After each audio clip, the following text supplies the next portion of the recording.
Hello and welcome to a stream where the game's already running. Look, it's already running because I've had it running all morning.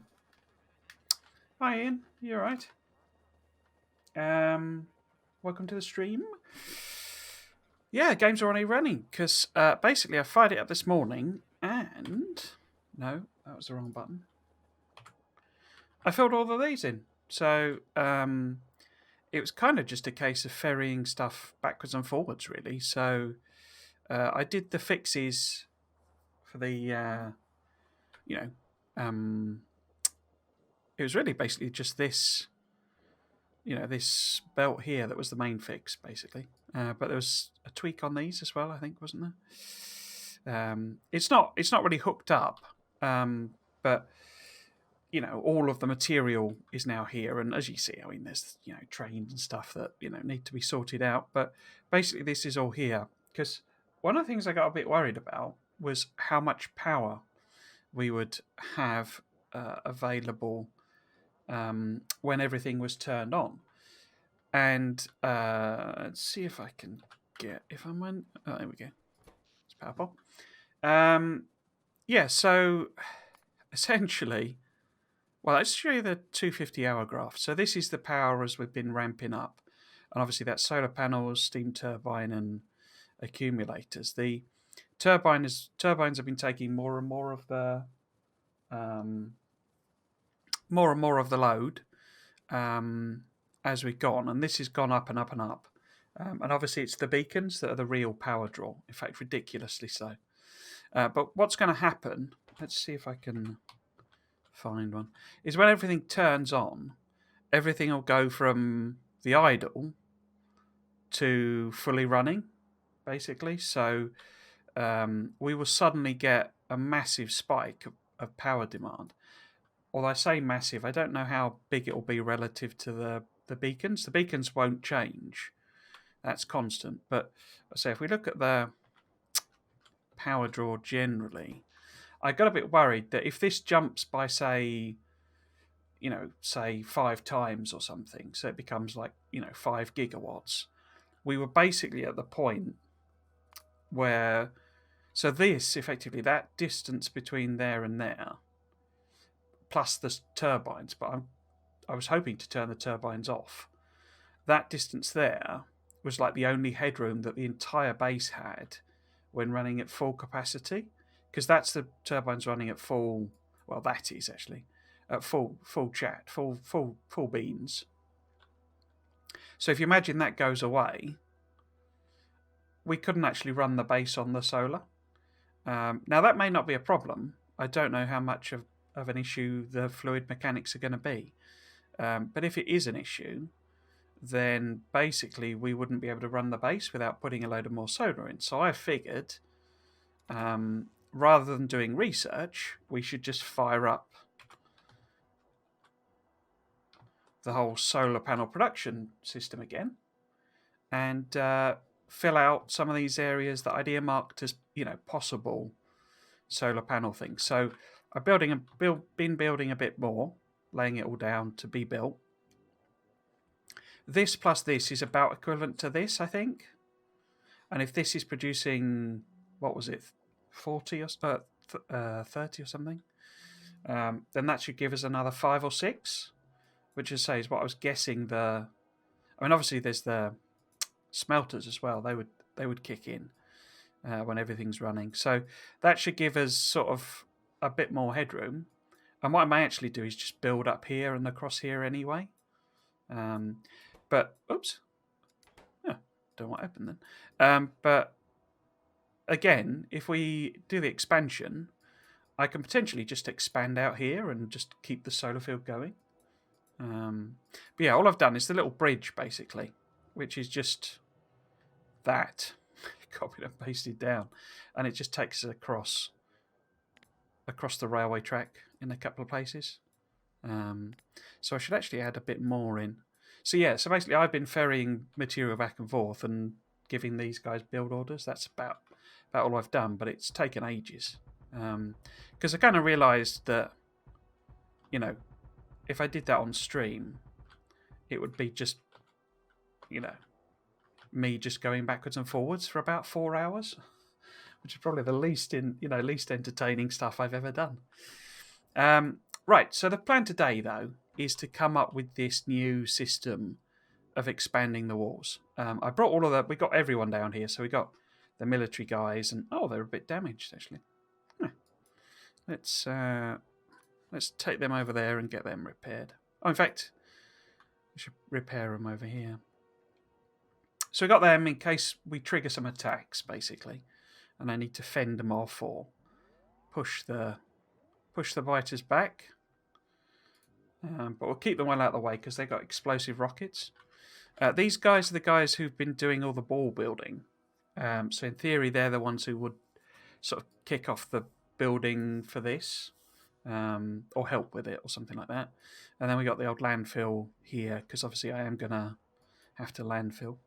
But the basic idea, I'll probably hop out. In fact, let's hop out. Like that. There we go. Turn my guys off. So basically, let's clear out a bit of rubbish. There. Like so. But the basic point is that we got a standard corner as part of the design, and I need some way of bridging across. So basically, that's as close as I could get it. Now, luckily, and it's how I believe it's entirely intentional, but with roboports, the construction range, which is the green bit, is more than twice as big as the logistics range. So the orange square is the logistics range, and say the green square is the construction range. So if I was to connect these, say, let's just take it with that one. If I'm connecting those up, I need the orange construction range to connect and give me that yellow dotted line.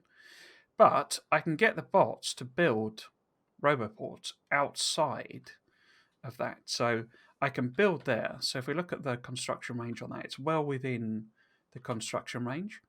So effectively I can build these here and build everything for the bridge without connecting the two roboport networks.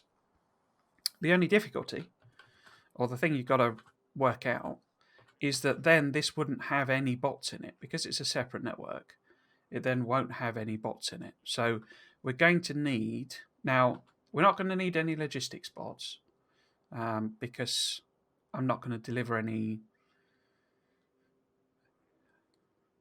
Is that right? No, that's wrong, isn't it? Because I am going to do several networks, and the bridge is going to have the stuff in it, and it's going to have to be logistics bots. So if this is a row of, say, I don't know how far they'll actually be apart, but a row of bots, and then I want another bridged... Oh, that's a bad example. If that was another bridged one, and it had some requesters here, then no one would transfer that unless I've got logistics bots. So I do need logistics bots, but not too many, because we're not going to be doing any ammo delivery or anything like that, basically. So the first thing, as I say, is this logistics bridge. Now, how I usually do that, I don't want to change... I want to leave this wall, basically, because picking it up would be quite painful. And I guess it'll also act as a sort of secondary defensive line. In case something bad happens. But to do a logistics bridge, what you basically do is you put one requester chest on the inside, and you put either a storage chest or a passive provider on the other side, and you just link them with inserters, basically. So obviously we need to power it and stuff, but we have a request here that is, for example... let's do something we don't have in the network, so we don't get any painful behaviors. But say we requested them, and then this, we can set up a circuit condition on this to basically say, don't turn on if there are, because we can't connect it to a logistics network because it's not in. I think that's right anyway, because it's not in the logistics system. It's in the construction area.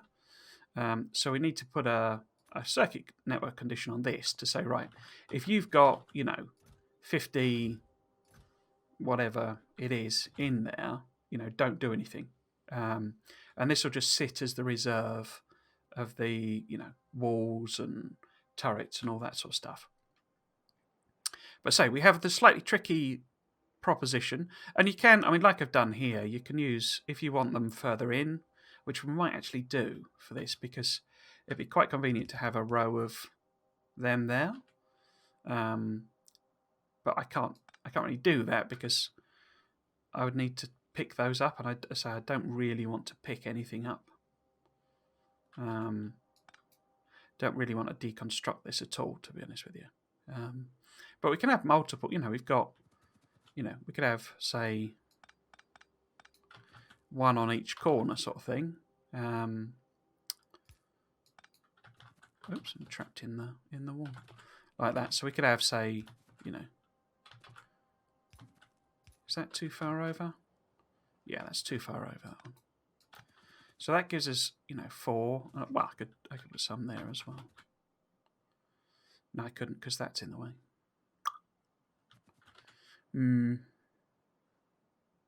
So, because I don't really want to be deconstructing the walls at all. I could I? No, that would be in the way. I think I'm going to have to, because it's not going to be enough. Because really I want to bridge them with one thing per chest. So what we actually need, so if we were building this, what I'm basically thinking is we have basically an artillery piece. And I extend this by 1 roboport length each time. And it's just a system of, right, you've done one, pick that up sort of thing, move it down. Pick it up, move it down. Pick it up, move it down. Is kind of what I'm thinking. And rather than introduce this to the, to the whole train network, I basically get the Spidertron, because there is a Spidertron carrying these around. So it builds these rather than, say, make them part of the whole system. But what we can do is, in fact, what would be most sensible? I guess if we put it behind the roboport. Yeah. And the idea then, it's basically just lasers. So it's like, because I did wonder maybe if we do have a backup, gun turret in case everything goes pear-shaped. But I don't think that's necessary, really. But the basic idea I'm thinking is we have, it's a bit like the outposts that I've already done, in that. So what I'm going to need to do is some requesters with, circuit conditions on there, because as I say, we need to get bots into this network as well. How am I gonna, if I feed you there, will that work? And we need a requester for, the game seems awful loud. I'll take that down. Is that a bit better? Yeah, requester for the artillery, but we'll request that very slowly because I've done so many speeds, which I shouldn't have done, really. If we were to request up a load of artillery stuff, it would just spam it out, which is one of the problems I've got. Throws out loads of shells, angers way too many biters for us to cope with. Whereas if I do sort of one shell at a time, especially further down, because it's not too, obviously we've got the walls here to help us, but when we're way down here, if one shell is basically moving its way down, then it'll slowly clear out the area and trigger smaller attacks. Yeah, so basically what I'm thinking, as I say, with this, now, what would be a good Okay, so that's not a bad square, is it? But I'm thinking this is basically... Oh, that doesn't quite fit. Maybe if this was sort of one down, and maybe that is there. Because also put a... I say, if I do suddenly end up needing, then that's not a bad idea actually. If I do end up needing a gun turret, then we could request it into there. So I'll leave that spare, as it were. We could put a laser there.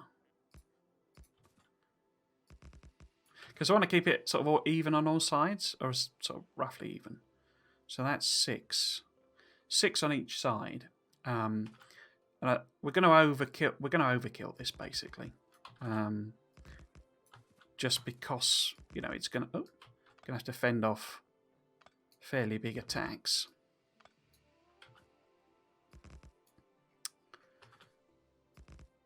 I've sort of launched into... Apologies, even I've not really said hello and stuff, but I'm kind of aware this is going to take a while. So we've only got... There you go. You see, so those bots built those. They're not building that because it's outside the construction network, but it built those. But we do have these guys. Yeah, I'm sort of aware this is probably going to take all stream to do and iron out. So I kind of need to crack on really. But hello, and I hope you had a good day yesterday, and today's going okay to anyone watching. There's a London Marathon going on today, which is quite interesting. That's happening. I don't know if they've limited the numbers or anything, but I suppose it's outside and stuff, isn't it? So not really a sort of COVID problem. But yeah, so I say what I want to do with this is like redundancy, like I've done with the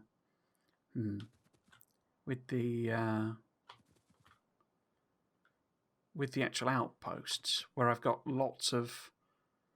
Is there a nice place I can put this? Not really. That's a bit rubbish, isn't it? But yeah, a bit of redundancy with the power poles and all that sort of stuff. So here we've got basically these 4 are covering the entire patch, approximately. So if a spitter turns up and kills them, then it should keep going and kill that spitter. But what I need to think about, because that's sort of the furthest it will connect, which is not very good.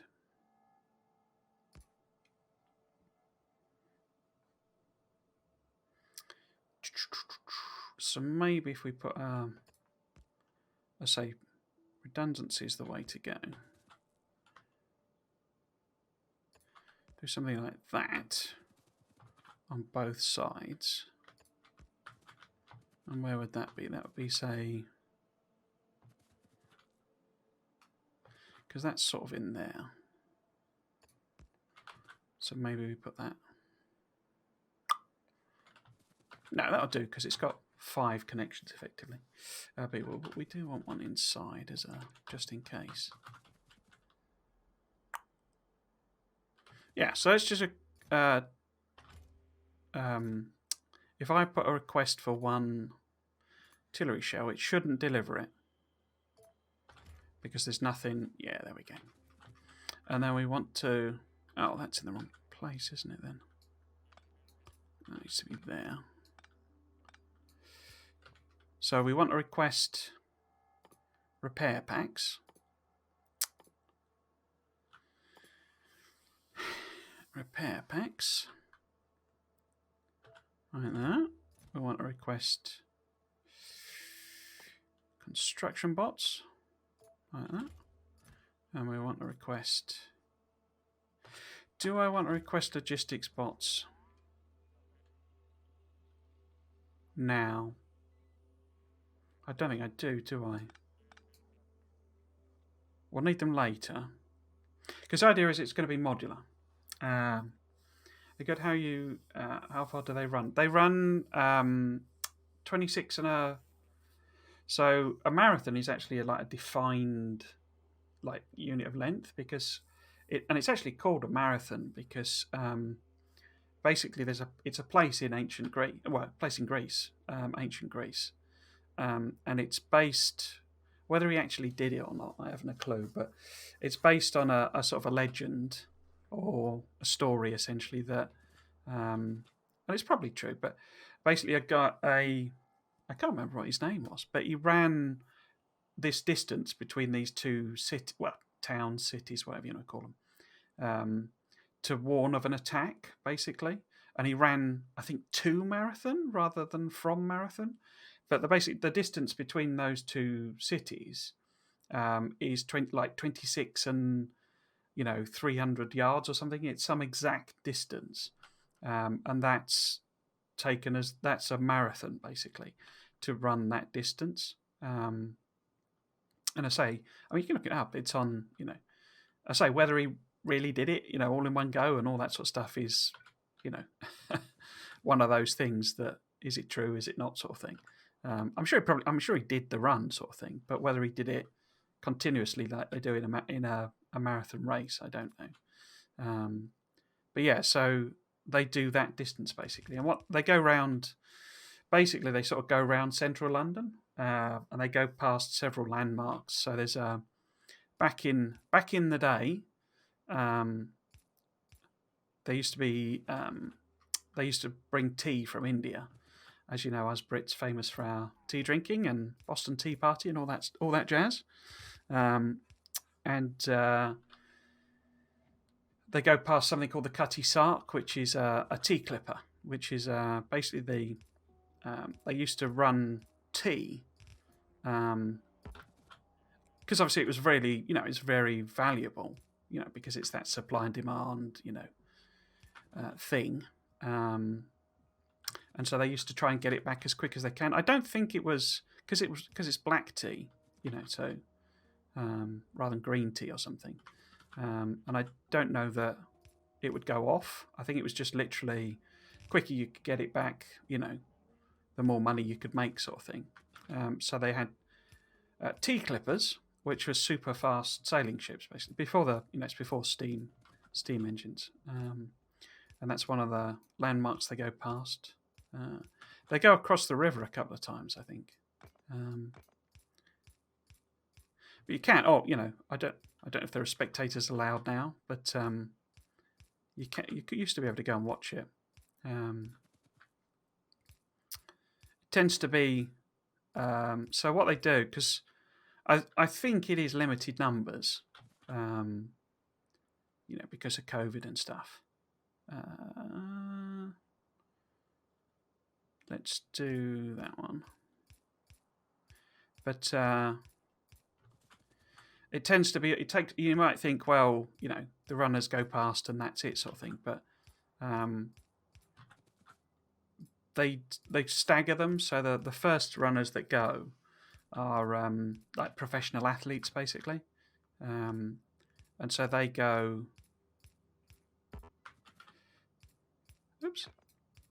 They go first. It only takes them like 3 hours or something, if that. I think that's a very slow time actually, to run that 26 miles, and then they let everybody else go basically, and it's like it's in waves. So they have like running clubs do it, and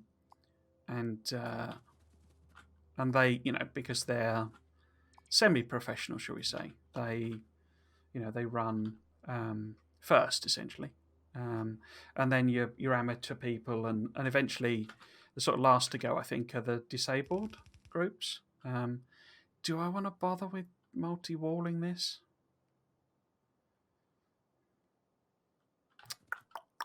I'm tempted to put it further out actually.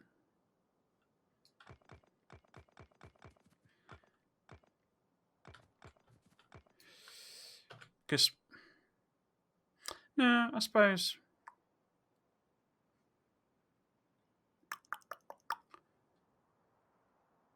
Yeah, let's do that. But yeah, so they, they stagger the waves. So effectively, if you're spectating, there is people running past, all day sort of thing. It's not just, you know, um, a 10-minute bit and they're done sort of thing. Because it's one of the more famous ones. I know, obviously, there's like the New York Marathon, and I think Sydney's got a very famous one. But the London Marathon's quite relatively famous, sort of one of the more well-known ones.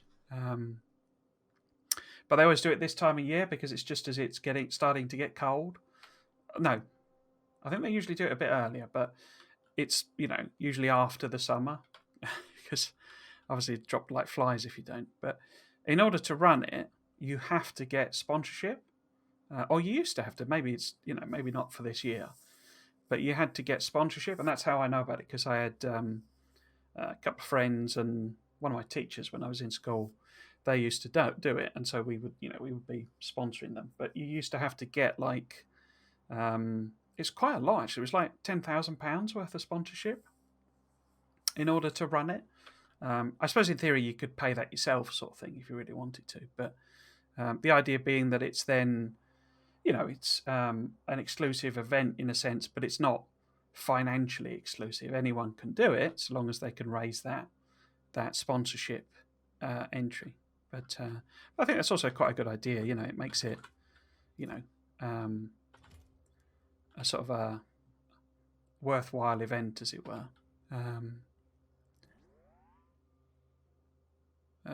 Right, so let's see if we can test this out. Am I fussed about...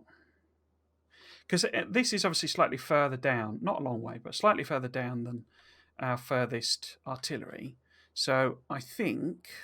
Let's have a look. Yeah, so this one here should start firing at these ones. Now what I might do... I think I'm in the middle, aren't I? Yeah. I don't want to be here. So what I'll probably do, I'll probably move like everybody up out of the way, but nice and close by, so that we can dash in and save the day if we need to. But the idea is it's going to be like when I'm building the outpost, where it's modular. So this will be the initial thing that's here to clear out, a new section of biters and respond to all the waves. And once it's gone, I'll then probably deconstruct this and effectively reconstruct it further down. And I say doing it at roboport lengths. But I might do, because there are a lot of roboports, a lot of lasers and walls in the spiders. So I might do it that, and as long as I don't have these guys, the military guys, because they're with the explosive rockets and you get the collateral damage. Because that I can have them on standby as well, and we can just step it out. And then when it's say 12 sections long, 12 roboports long, then I deconstruct it and put the new version in, which is the more permanent walls. Yeah, that makes more sense, I think. Yeah. The eventual thing, it'll be in line with these defenses, but I won't have all this rubbish on it, basically. Okay, so what we need to do with this is, as I say, do a bridge. And what it's probably easiest to do... In fact, I moved it down one, didn't I? Okay. Yeah, that's all right then. We can do a long-handed. And like that.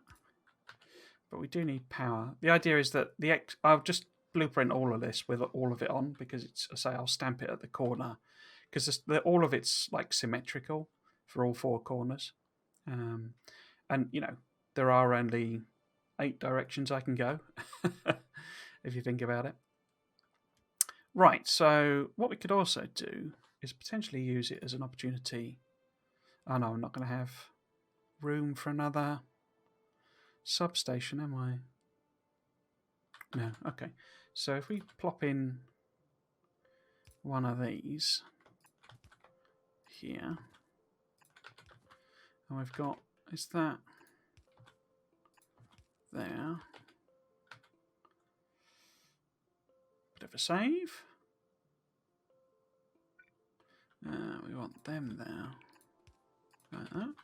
And now I need to connect them to something. So can I get... There we go. Sort of gives a bit more redundancy, but not really, to be honest with you. So that gives me the opportunity to drop 4 things off if I wanted to. But we won't do 4. We'll just request...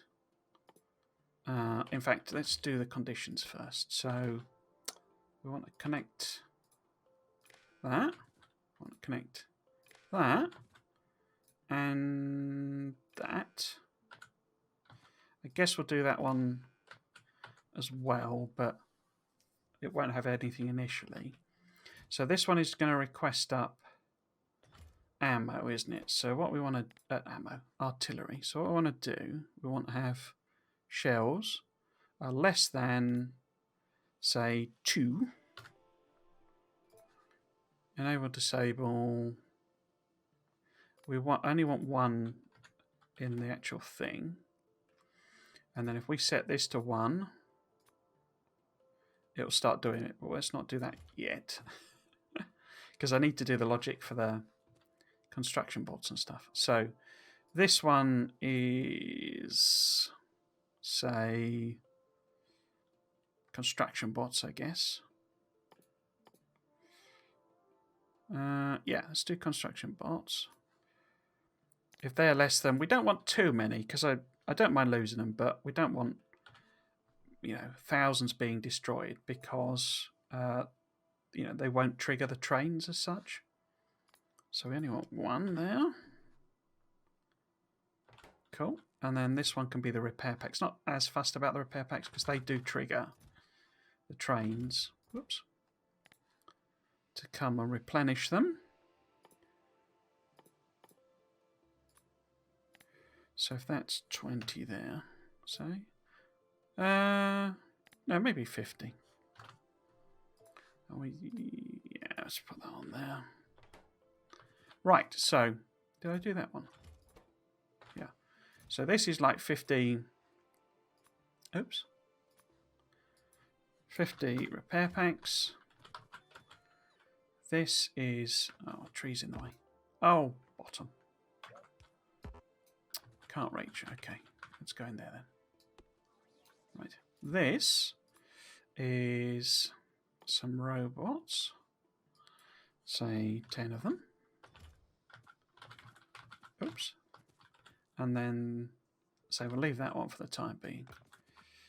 Oh no, it's set. I didn't set that. Oh, I did. So let's not do that then. So we need some logic on here. This needs to request. Yeah, that's that. I'll set that back down to 20. I'll set that down to... I can't remember what I put. But let's put 20 again. That's 1. So we need some logic on this inserter.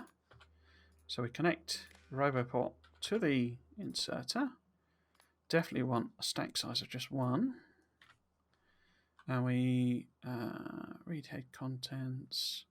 What we want to do is, if I can never remember which it is, we'll put Y is less than 10.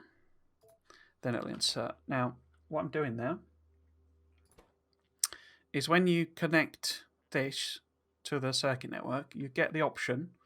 I mean, you can obviously read the logistics network content, but you get the robot stats. And these are predefined. You can change them, but there's a predefined set here. And it's giving you 2 things: the number that are available and the number that and the total. So available means they've not got any jobs assigned to them. So that's particularly useful when you're, because I know you were talking about setting up a robot network. When you're Ian, here's Bowie. When you're setting up that network, you can use this system, basically. You can connect an inserter to a RoboPort and basically say, right, well, available, say, construction bots, I want to have, 1 available construction bot at all times. And then if you set, say, you've got 100 bots, say, in a network, and you give them 200 jobs, then that'll drop to effectively minus 100. So then the inserter will kick in and add bots into the network until there's, say, one available. I usually set more of a headroom on that, but until there's one available. You can also just set it to the total. If you want, say, 500 bots in your network, that's the stat to use. But say this one's particularly useful because what that is, it's idle bots, basically. So, you're not saying, right, well, I need 500 bots and then 499 of them are idle all the time. That's saying, right, well, have I got any available to do jobs? If the answer is no, then start putting them in. So that's a very simple way of doing that. So what do we want? We don't want, say, maybe 5 bots or maybe just the 10 that I've been using. So it's actually Z, not Y. So we want this to be Z, not Y. And so you can change them to different letters, but what this does, I mean, one of the things that got me with the whole circuit network system is that it does a lot of stuff automatically for you. So this system is producing these stats for you. You don't have to do any logic, with combinators or anything like that for it to produce those stats. It's just working them out automatically. And what it does is it says, right, well, I know there are, 100 logistics spots available, and it makes that signal Y have the value 100. And I say that's one thing that threw me when I was trying to work out how to do this, is that independently has the value 100 on it. And when you start connecting things together, it adds them all together automatically. You don't have to actually say, right, we'll add this signal to this signal. It just does that. So when you do that to, the robot stats, it's doing it that entire network that it's connected to. Now, the slight difficulty here is that I am going to need logistic spots because there is nobody to move these over. So that's a flaw. So this does need to have some logistic spots going on as well. So, and it's one of the problems I have with, I had with the Spidertrons, because you cannot get Spidertrons to put bots in the network. There is no way to do that. I'm literally going to set this to like 10 or something very low. Right, so that's that. So this needs to request up, say, 10 of them. So the whole thing should sort of kick into gear, basically, because what we need here is a second inserter. This one's going to request up those logistics parts, and this will insert them into the system if there are. This one was Y, was it? Let's just set it to 5 or something. We don't actually need the bots to do anything other than logistics bots Y, yeah. Other than provide a few bots to collect the things. Oh, actually, that won't work, will it? Because there's no way for me to. I would need this to insert into a. Okay. You see, I would need that to put them into there, because they're not just going to be free roaming.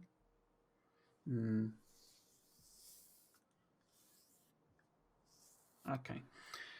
So, bit of a. It's not a flaw as such, but it's the same issue I had with the Spidertrons in that. In fact, I don't need you lot, do I? In that you've no way of getting bots out. You've got to manually do it. So let's just grab the 5 there.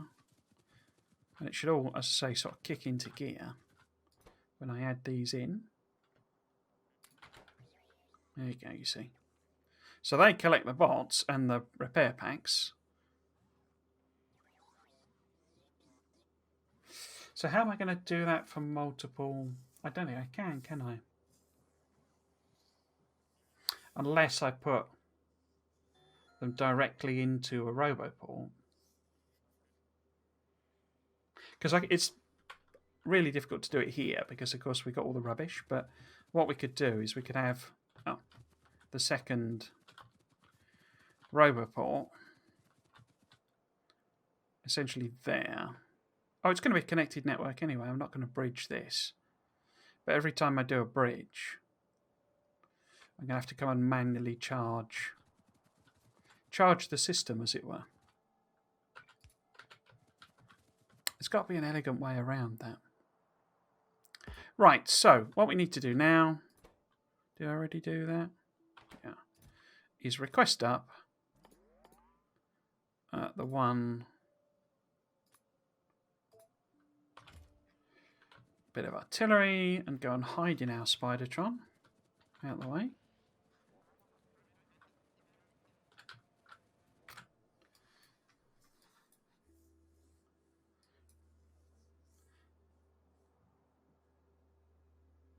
Oh. Are you not gonna... Oh, here we go.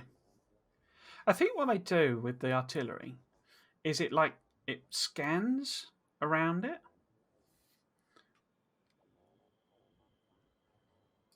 And effectively, I think it works outwards. I think.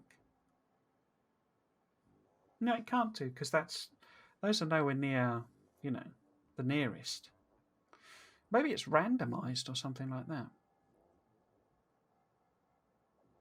But often when you put the shells in, it can take a little while. You see, why is that putting 3 in at once? Or firing 3?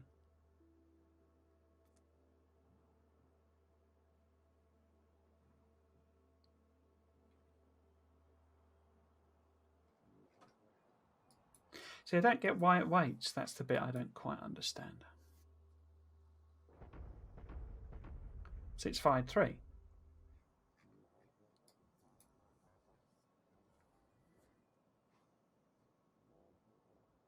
But this is what I'm trying to see if this will withstand. Because I'm at such a high evolution level that... can I bring that up? Is it just evolution, isn't it? 9982. So basically at 1. That we're getting so many behemoths and stuff.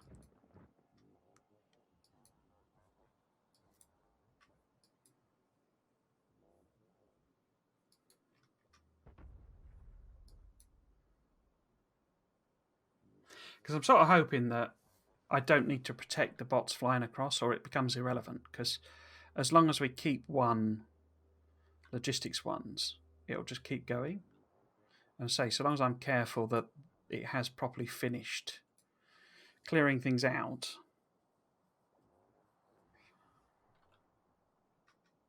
There you go, you see. But hopefully we can keep these relatively small by just hitting a few biter nests at a time. And I say, it sounds like I'm going to have the Spidertrons over here anyway. So what happens?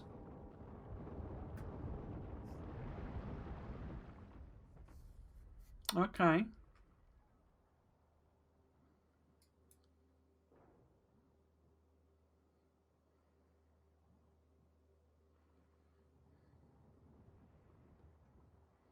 All right, I guess they're coming over to fix it. What's the construction area like? So the bottom half of it's protected by this construction thing as well, anyway.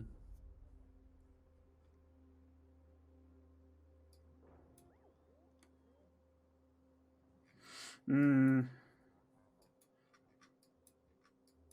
see, it was just a couple of hits from a couple of behemoth spitters, and it basically wiped them out nearly. Yeah.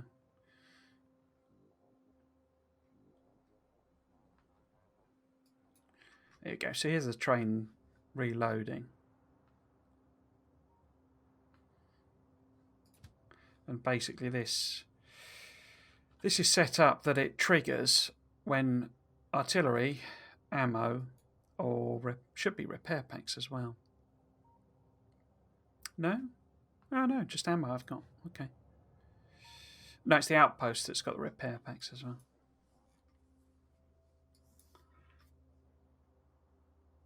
So I don't know why it sort of waits for it to have 3 and then fires.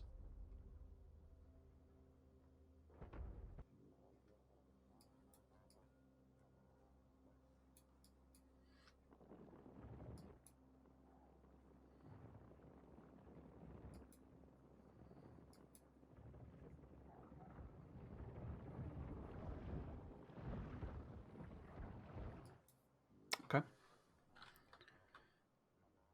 Oh, there we go. It's a bit... No, that's okay. See, my hope is that by having relatively small... I was hoping it would just do 1. Oh, here we go. This might be a trouble. 2 at once. But then they've gone for there. Okay. How are we doing? Have we got any nests left in here? Oh, there are a couple. Okay. Because the worms, they don't trigger a response, basically.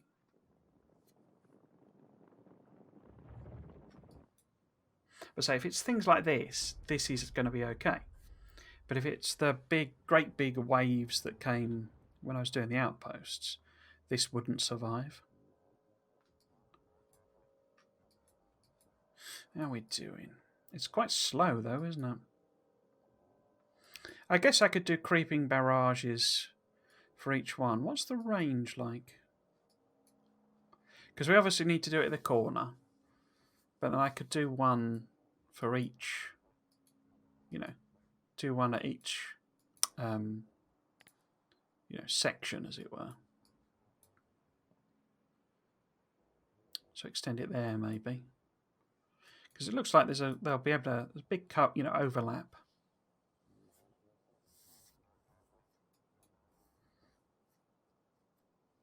Yeah, okay. So, I think I'm relatively happy with that. So, if I blueprint this, then this will be the...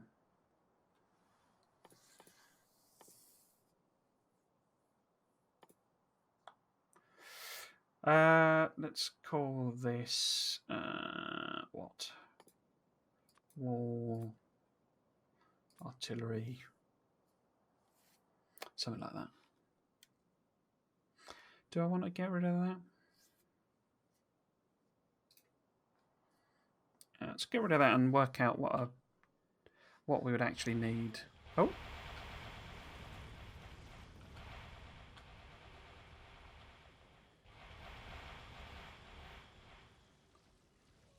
So you see, we'll have them close by as well, hopefully. But I won't, will I, if I'm going to do a load of them?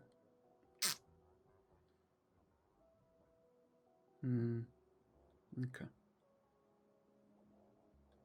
Right, so if that's the basic unit, as it were, how are we doing? We're not cleared out yet? It does take a while, doesn't it? Because they've still not done these bits. And it's focusing on the worms over here. Oh. That's, yeah, you see, they're not... shouldn't be too disastrous. Because the ones at the outpost, they were like 3 times as long as that. Because what they do, when you hit them with artillery, they do like a sort of a get-together. Because actually, I think it's, spawns a bunch when one's about to get hit by a shell. I think they program that. It's not just the ones that stood around. It actually spawns a load as almost like a response to the thing. And then, in fact, I'll be able to see it. There you go. That one popped out when it was already dead, basically. So it does that. But then they do this. They have this get-together, right? And then the code basically gives them, I think, a randomized approximate location. and they head over straight over. You know, obviously pathfinding with biters is literally straight lines, but they head straight for that randomized location and then look for something to attack, which is why, you know, some of them came and attacked me, because obviously their randomized location must have been here or something, and then they're like, oh, attack them. And that's what's been causing me a lot of the problems with the, you know, with these, you know, these like defensive ones, because these guys, you know, spam out a load of stuff when I do a range, and they come over, and then they might be given a random location here, and so they go to that place, and then they start bumping into power poles, and they eat the power poles, and suddenly that cuts all the power off.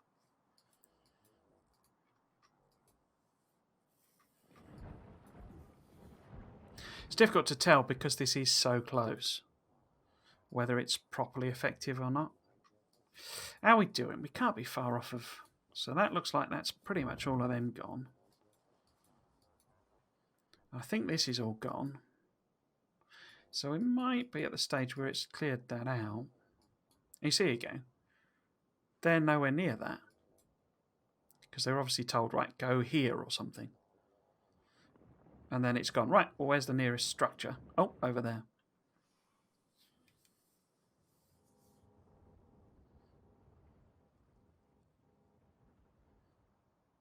Cool. Are you going to do any more shooting? Are you happy? It's loaded up to 5, which suggests it's empty. Yeah, okay. Let's hop out then. So, oh, no.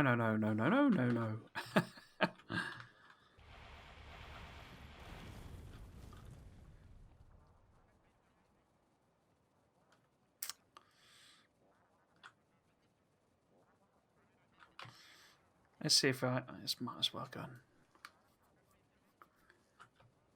Clear some of these out preemptively.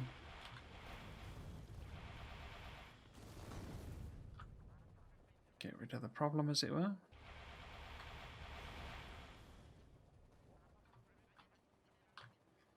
So hopefully that's all of them. What I can also do, I can also go and stick these guys roughly in the path. Because what we're going to do now is work out... So we've got this basic one. What would it look like if I want to extend it? So... let's get out of the way. Here we go. So, if I'm extending it, I need to connect them. I say we'll have the... About 12 is quite a good distance. So if this was, you know, here... Obviously not got enough walls. Ah, right, they instantly go in and start sticking shells in. Okay, but it's not powered at this stage, so I'm safe. Okay, but what does this need to look like?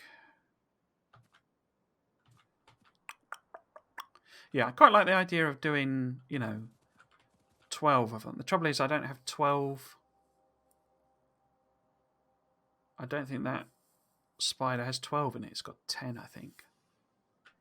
So, I mean, 10's okay. Yeah, but we need we need redundancy, basically. So if we do... Because they're more likely to attack this. And then we would do that. And then put some in the middle. They won't all connect up. But what happens if they get destroyed, it automatically reconnects them. So if this one gets blown up, then these kick in, as it were. Oh, so it started firing.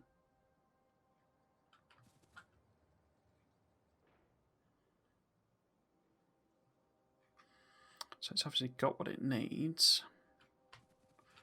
Okay. Okay. So if I bring these in...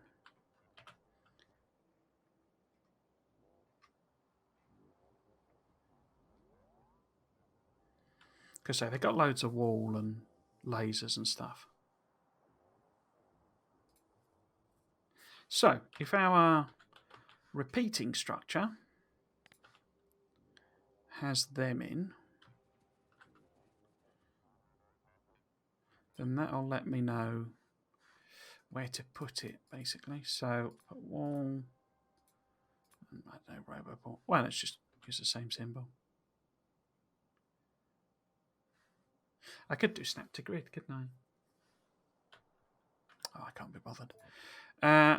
So yeah, so this would be the repeating structure, and with the wall, I know then where to add it on. Okay, so I'm happy with that one. Let's start putting these in a blueprint book. So down there. Okay. Oh, is that the right one? So this one I need to edit to include the stuff I added on here, basically. And it should fit to any of the corners, but we'll need a different one. So let's just take a big chunk like that. I don't really care about the tiles. I need to get rid of those three. And then it's got everything that I added on just for this. Yeah. Now hopefully if I test that... Oh, no, we need to be out of the way because I've got explosive rockets. So does this fit at another corner? So I would... Oh, well, let's just do it at this corner. For simplicity's sake. So if I was plopping this here... Perfect. All blue. And then I would need to flip it to do this corner.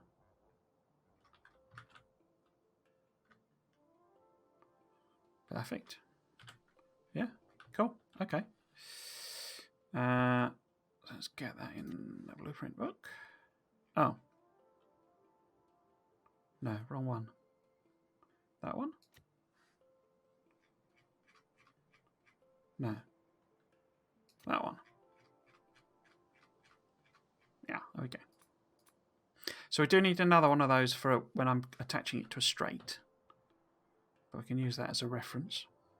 Cool. Take them off. What I am probably going to need, I think, is some kind of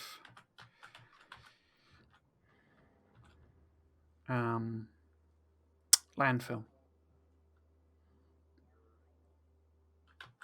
at about that sort of size. So how would I do that? So how big would it need to be? Because I can use the substations as a sizing guide. So if that's there,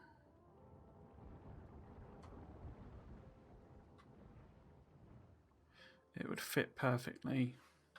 Fit everything perfectly. Like that.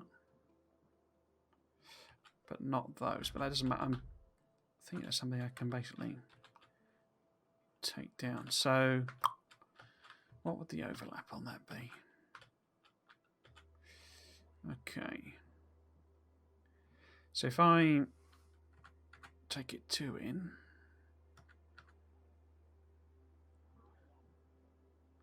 so that's exactly half, I think. Yeah, okay, so if I do that,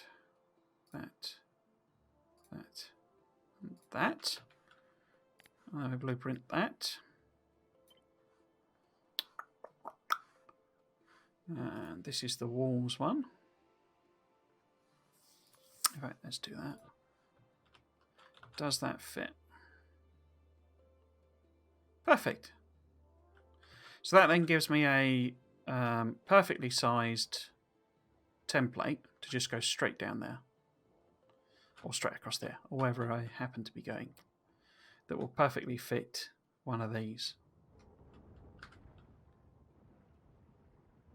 So this has been coping with the text that it's been generated. Oh, well, it hasn't, has it? Because I've had them in the way.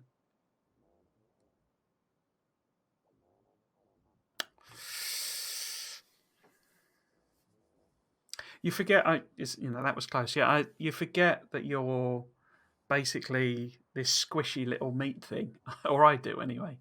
When I'm out doing, because obviously a lot of the time I'm in the Spidertron, and it's always got what does it say? The stat. Oh, there we go. So it's got like 3,000 health on it. So it can take a few hits, whether you've got shields on it or not. But when I'm doing combat and stuff, I've got the things on. So I'm always very careful when I'm doing combat to put shields on, in case because what happens if you get blown up in a vehicle is you just get ejected from the vehicle. You don't die, but then I'm just this squishy little meat thing, and a behemoth biter does an enormous amount of damage if it bites you, and you're just dead straight away. Then it's like it's not much fun. But yeah, I always I keep forgetting that I'm just this unprotected little fleshy entity. So that looks like that one's finished.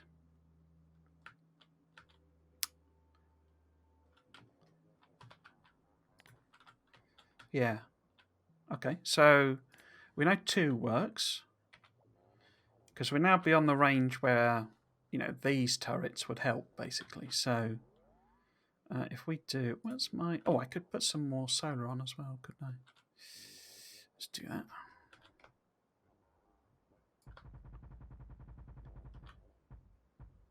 Let's do 2 rows. Let's treat ourselves. In fact, let's do all 3. There we go. I'll leave that side though. Right, yes, okay. So let's try another one. Which one is it? It's that one. And it'll be up here somewhere. It looks like a little smiley face. That's quite cool. So we do one of them, basically. And then we move these guys up.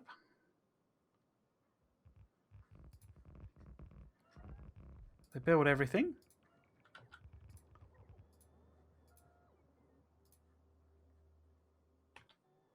Because this is a continuous network now, you see. So I don't need, those robots will do the thing. It's only when you're bridging across you get this issue that you haven't got the bots in the network to do the work that you need the bots to do, if that makes sense.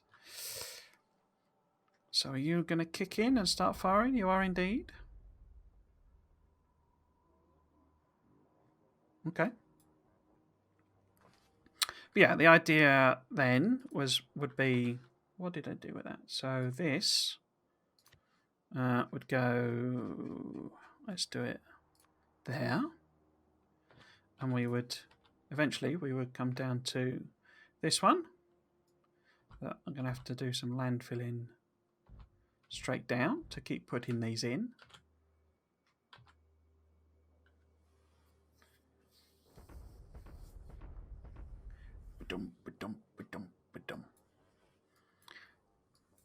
I say it's weird that it waits until it's got a few. You'd think it would just fire the one it's got.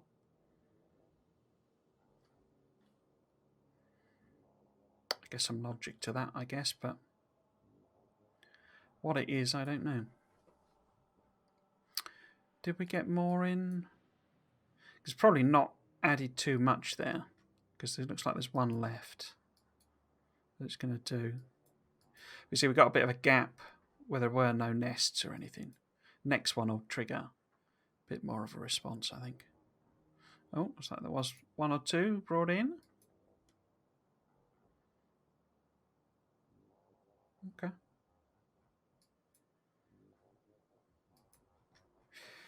So the landfill I can just do with the landfill crew. Just fill this in.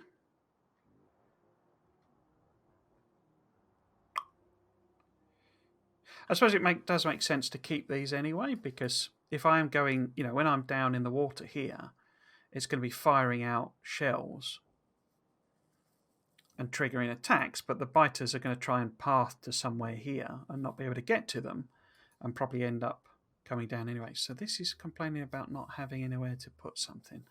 Okay, so maybe some storage is needed as well.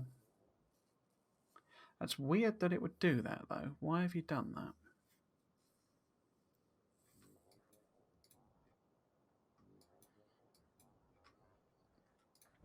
Let's park them up down there. Maybe it's the thing that the bots can't carry or tend not to carry single items. They tend to carry multiples. Okay, so what we can do therefore is take this, add in, say, a storage chest, say, 2 there, and then we can edit this blueprint. I suppose it makes sense to have some anyway, because eventually we're going to encounter trees and rocks and stuff that I'm going to need to pick up. So they're going to need to put them somewhere anyway. So that's not a bad thing to have. I guess there's also the other one, isn't there? This one. So let's plop that down. Put some storage in there. And then edit this blueprint. So I'm trying to be very deliberate and not make all the errors that I made before. So I say apologies if this is a bit slow, this stream.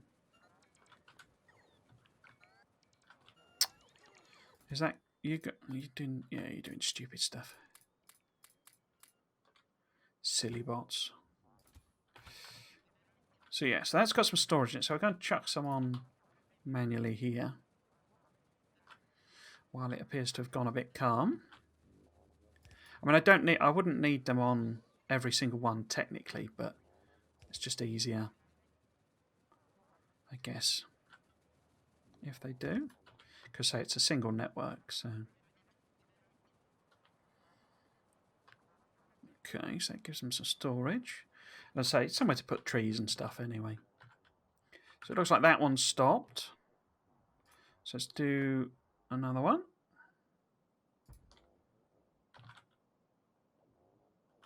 Oh, I say stopped. Still triggering some attacks.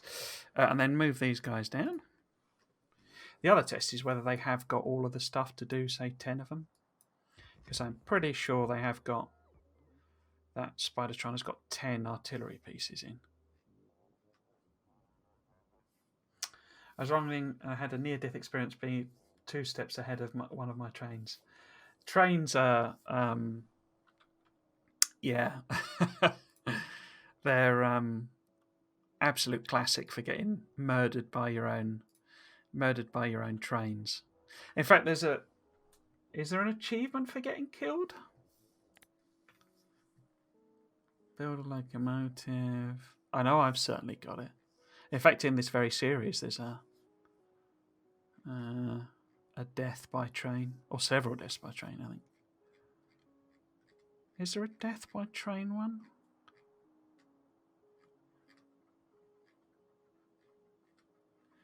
Win the game. There is the survivor hit.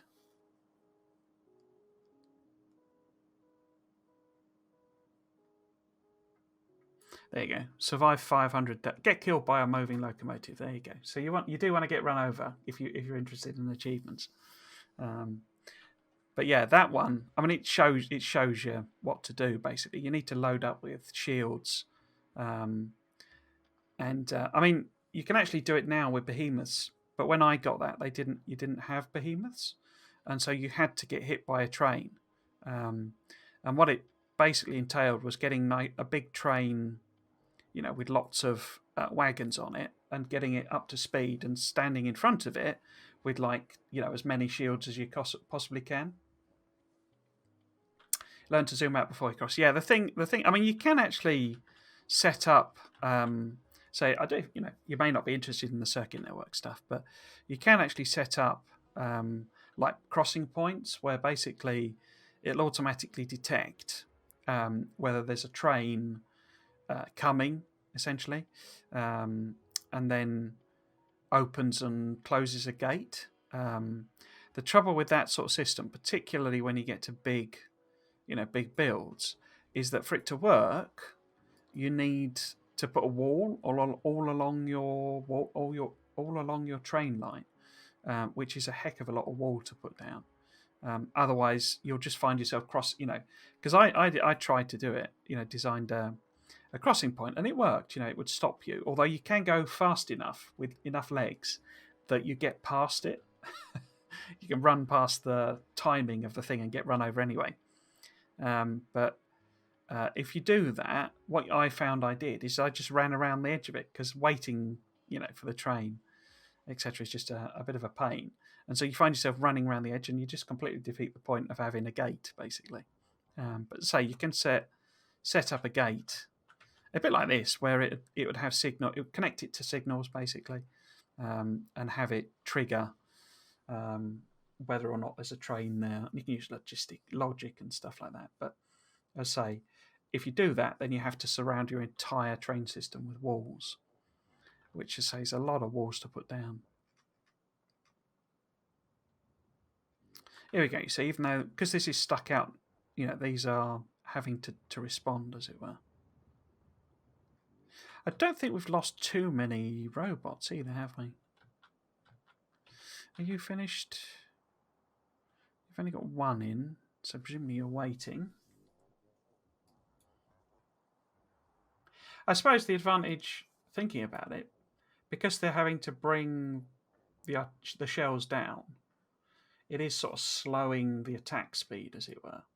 It's wait. I don't know why it's waiting for multiple shells, but rather than just do the one. But now there's a big gap, you see, while they go and get some more, and that'll get more and more, because this is already thinned out. You see, this is not real biter nest strength, and we are going to hit that in not too long. It does take a while though to clear things out.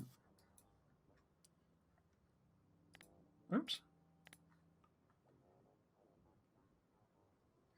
But yeah, the thing to do is you can actually turn the minimap off, and some people play without it. But yeah, the thing to do is, when you're running along and you get near to a track, you zoom out and also check your minimap, because your minimap gives you a nice good range.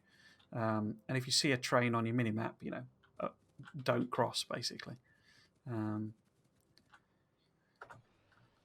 But yeah, it's sort of, it's more an inconvenience thing, really, because you can just respawn, or I guess reload as needed. But yeah, I find it's more problematic when you get killed out when you're dealing with biters. If you're if you're doing some combat out here and you get killed, then obviously say you respawn, but you respawn at your original location. So for me, didn't I put the science next to the there we go.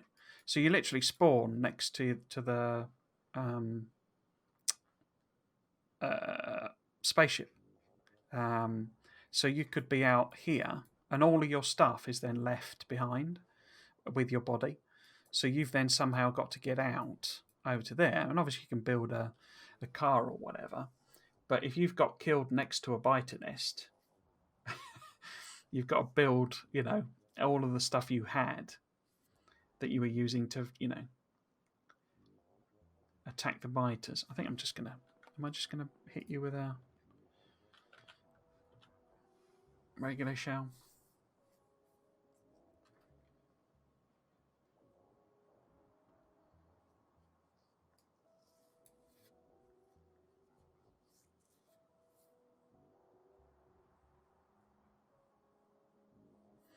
Okay, I think this is working. I say slow and steady progress, I guess, is the key. And that landfill looks like it's perfect size, so that's good.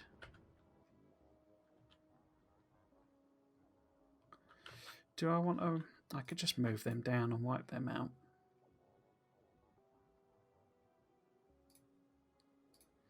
In fact, let's leave them there.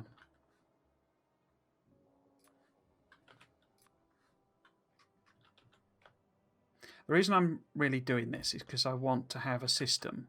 I say it looks like a winking smiley face to me. I want to have a system that basically enables me to just expand the base so that we can encapsulate more ore patches and grab the resources that way rather than the outposting, because the outposting is really problematic. Because if I'm inside the base, I don't mind adding on extra train lines and stuff to bring in materials. You know, like if I run out of miners or whatever, we set up some kind of train that delivers that sort of stuff. Okay, so we should start getting some more significant attacks now, basically. But we've got them there. How many is that? 1, 2, 3, 4, 5. What we could do is we could go and... Yeah, let's go and work on the straight rail. We could also add on... How are you doing with the solar? Oh, still loads left. Okay. Yeah, let's go and work on the bit where we would add it to the straight section. So it's a bit further there, but I think lining it up with the, you know, the gate and the rail station makes most sense because that's where all the shells are and stuff. Yeah. So we want it somewhere here. Let's hop out though. And it's going to have to look something like that.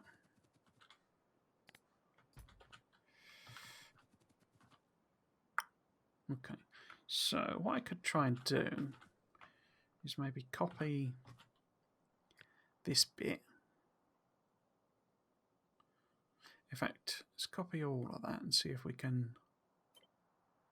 plop that somewhere sensible. Yeah, that'll go there, I think. Will you go there? There you go. Is that a good place to have it? Yeah, that'll do. So that'll be there. What else have we got going on here? We've got a bunch of extra power poles in the walkway. So it's something like that one,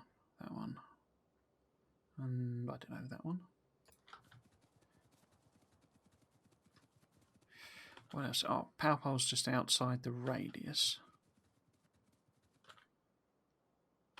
Okay. So sort of somewhere there, and then maybe like that. And then we got this bit. No. No. No. Okay. This bit. No, I don't want it there. So in the middle. Now we want the bridge again. So I'm trying to look where the orange edge is. That needs to have, there we go. So it needs to have the providers in, but not the requesters. How did I overlap it here? So where the edge goes, so it's one up from the providers. Okay, so it's actually there. Is that a good place? Yeah, let's put that there. Take that out. So is that basically the same? Obviously this bit's copied, so that's the same. But we then got the extra requesters. We got 3 of them. Yeah, there we go. So this is the straight equivalent to that corner. So we can just blueprint, say, from there to there. Make sure we grab everything. And then we don't care about... Oh, tiles aren't included anyway.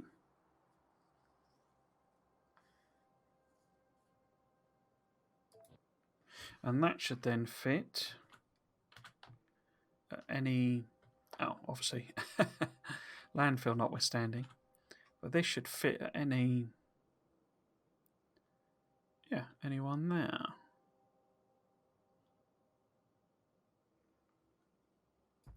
So it'd be something like that. They're going to fill out a bit of it, but they can't do the key bit, which is the artillery, because they don't have the artillery. Right, let's get rid of this.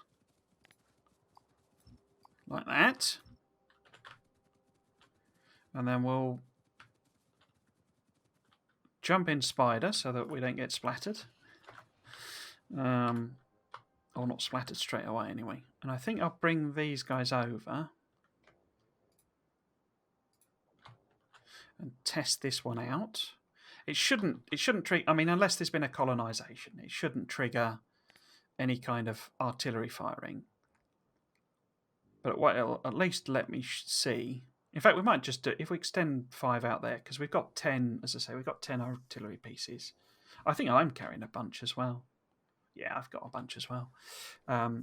It'll let me see what the overlap is like. Because that's a nice I mean, that's slightly further than... No, it's about the same, isn't it, I guess? It's not far off. But I need to have a nice, good... Yeah, it looks like it'll have a nice, good overlap. Because I don't want these two... You know, I don't want to put one in over here. Obviously, there's one missing because of the water. But I don't want to put one in, you know, each there, and it's covering too big a area. You know, the corner one being the most risky one is fine. Because I kind of want to do as much of this like remotely as I can. I say there is the issue over getting logistics bots into the system. I'm wondering about doing a special thing for that, because what we can do is we can, instead of the bridge, we can basically load them into a roboport temporarily, just literally one of them, and then it will start doing that job, and then we pick up that roboport.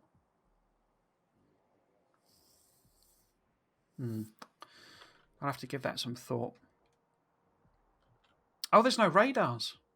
I need radars on these, don't I? Yeah, I need radars, but I don't need radars. Oh, that's no power connected there. What's happened there?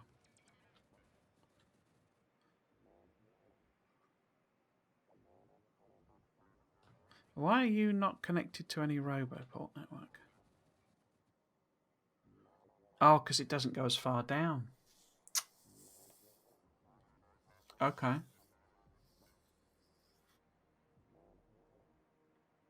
Because I guess the corner roboport is further down, isn't it? Yeah, it's slightly further down, look. Okay. Because what we could do, we could add in an extra, because I don't want it to connect, but we could add in an extra roboport that covers them. Like that. Don't think my bots are on, are they? There we go. Okay. So that new blueprint, the straight one, needs a roboport. In fact, let's just copy it again. Let's just edit this. And then we can grab that up to there. No, got the wrong place. Yeah, no, I know. I know. New contents. So it was like there-ish, wasn't it? That's not quite right, but that'll do. And I don't want the tiles. No, that's okay. Cool, okay. So that adds a special extra robo port that allows us to connect into this system. Why are you not... Does that not work? Oh, and of course it's not got any roboports. Roboports. Logistics robots. Have I got any? No. Somebody's got some somewhere. There we go. So let's do that. So now they should kick in. And what I can do while we wait to see what happens is I can... Let's get everybody out of the way. I can stick that down. Now, where would I put a radar?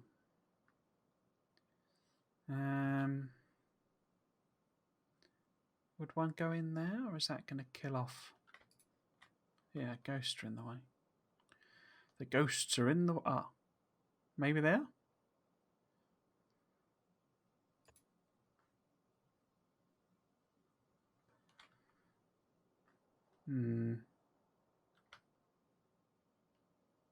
Trouble with radars is the biters absolutely love hitting radars. Let's give that a go. See how that works.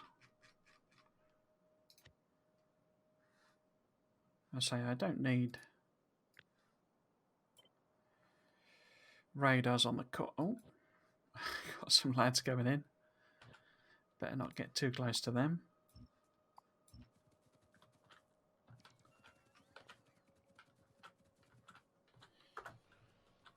And get blown up by your own rockets as well. Okay. I don't think this did anything, did it? Because no, it's got 5 in, because there's just not any there. But what we can do is we can do this extension. Now, I'm not sure if these guys have radars.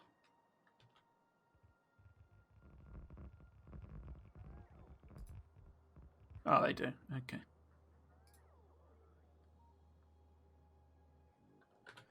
Okay.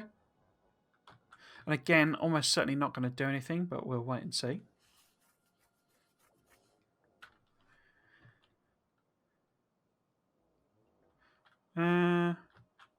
Okay.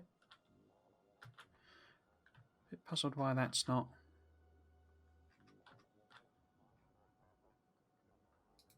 Why is that not shooting that one?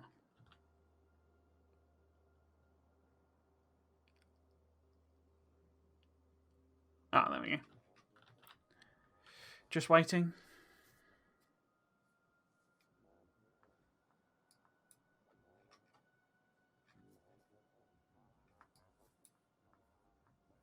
Yeah, it's quite slow. I suppose that's a good thing, really. Anything happening here? No, it's got 5 ammo. It looks like if it gets up to the 5 ammo and nothing's happening, that's probably means it's cleared. Right. Let's see, fill that in. We'll do 5 here as well.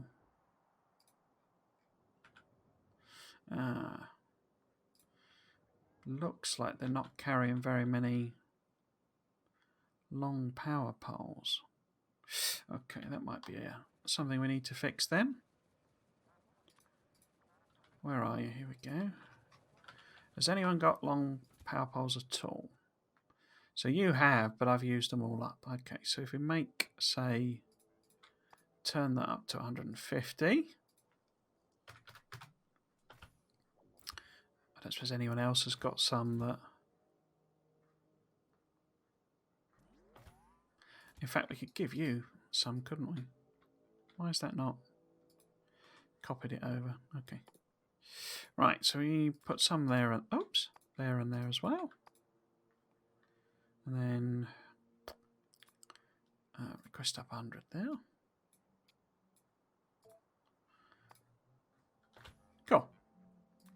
I mean, I've got a bunch as well, I think. Yeah, I got 30 odd, so we can at least get these ones going, as it were. Park up there. So we'll do 5 and 5.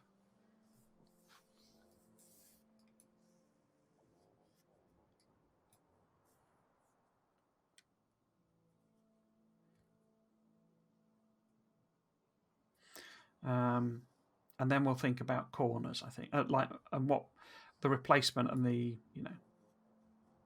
corners and that sort of thing, basically. Because the idea is these wouldn't stay like this, I don't think, because it's quite a lot of stuff to just leave there. But also, we're open to, although anything coming in here is going to get obliterated across, we're going to need something on the end because all of that's open to biter invasion. So we might as well stick a perimeter around it, but it'll be different to the other perimeter.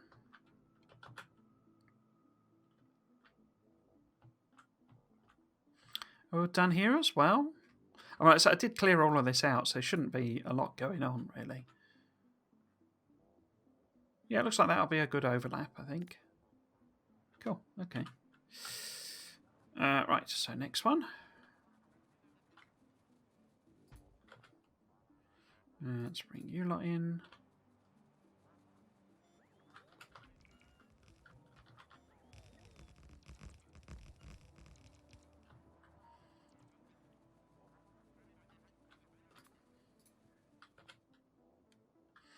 See if anything happens this time. Not that one.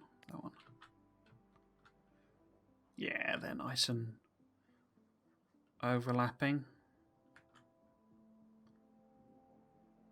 Because what I'm worried about really is that if we get out into the proper boonies with this, you get these really dense areas, and we don't want it to overlap too much.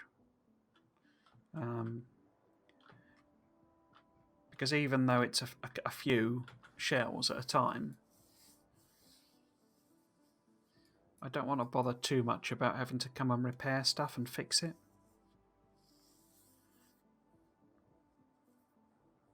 Are you just not firing again? Or are you waiting for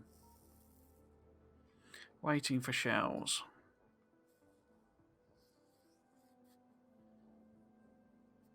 No, it doesn't look like it's doing anything. So it was all cleared out, so it's not surprising, but they did colonise quite quickly. Now between us we should be able to finish this one off. Again, shouldn't really do anything. Yeah, I like that overlap, that's good. Unless there's been colonisation. And then, as I say, we'll think about corners and edges and things like that. I suppose we also need to do the bridging one.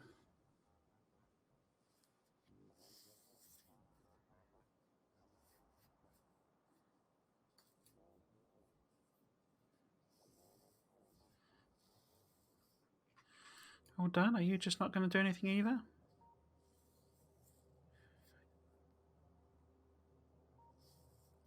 Doopy-doopy-doo.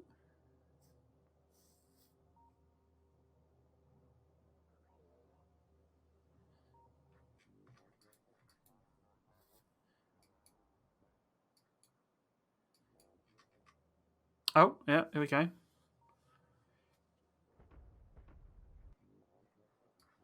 Where are you shooting? It's got to be a colonisation group.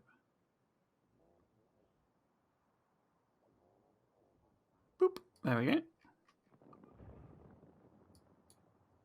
But that looks like it's probably... I think I might spam some shells in manually, yeah. Because that's just outside of the range. Cool.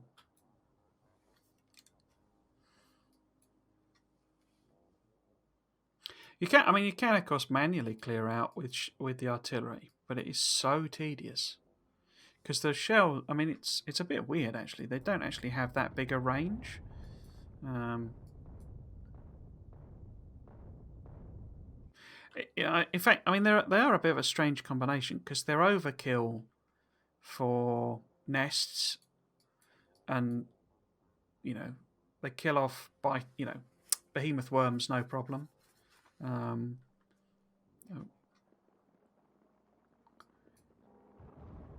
But they're pathetic against behemoth biters. They do virtually no damage to them at all.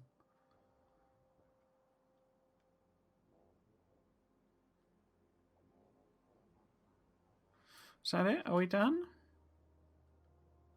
I mean, pointing this way, which implies you might be going to shoot again. No? No? No? No? Okay, we'll take those done. There'll be a few coming in. But yeah, so idea that I have got is essentially I would have a special deconstruction. Oh, what's that? Oh, that's a straight bit. Okay, let's put that in there.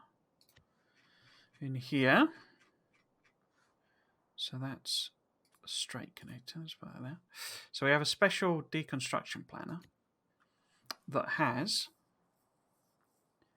what? It has walls. It has laser turrets.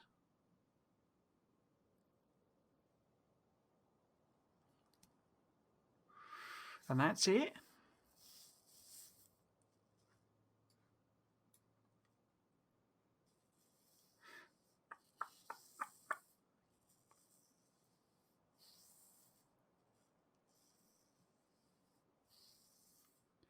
No, it needs to have...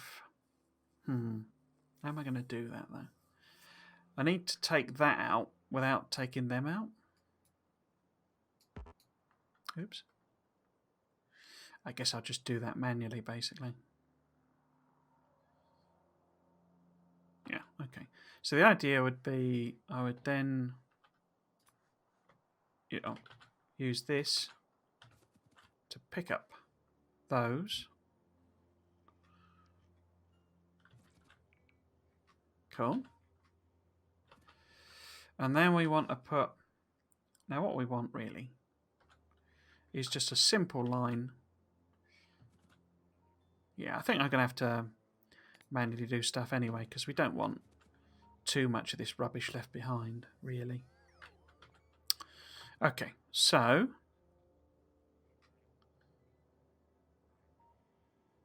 So what? So I guess we would just want a wall of a couple of lasers. Where do we want them though? We could just...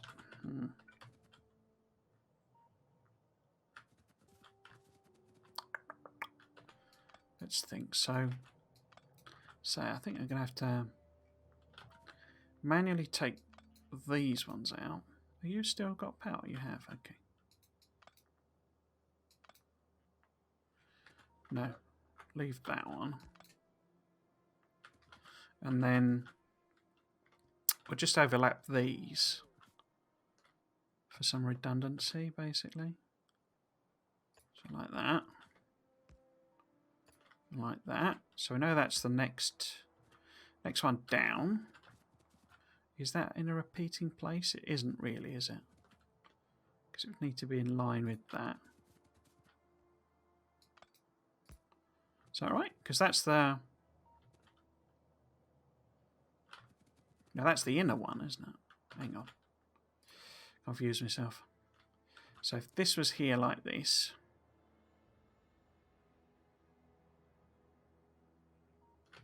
Yeah. So I think there...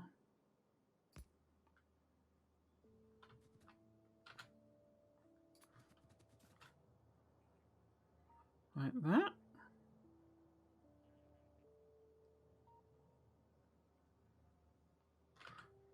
And then we want something there.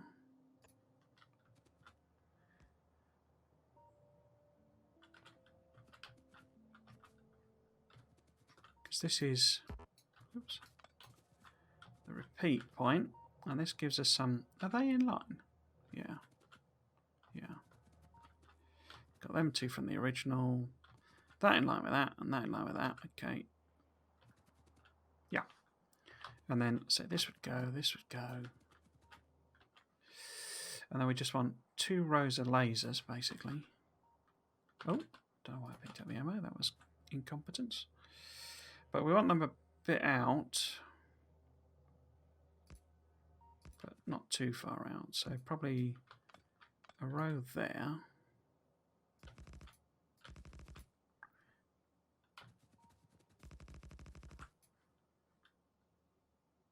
Like that. Should I stagger them? It can be a bit painful when you stagger them. No, let's just go straight. And then this, we might as well just keep that line of the wall, I guess.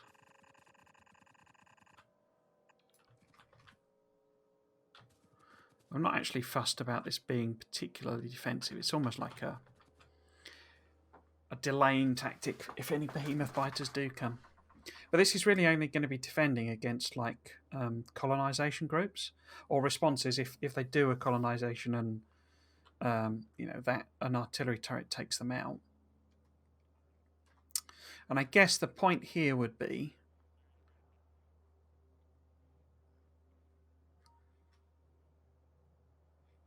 that I need to I need to take some of these out because we don't need this many artillery turrets just sat covering the walls.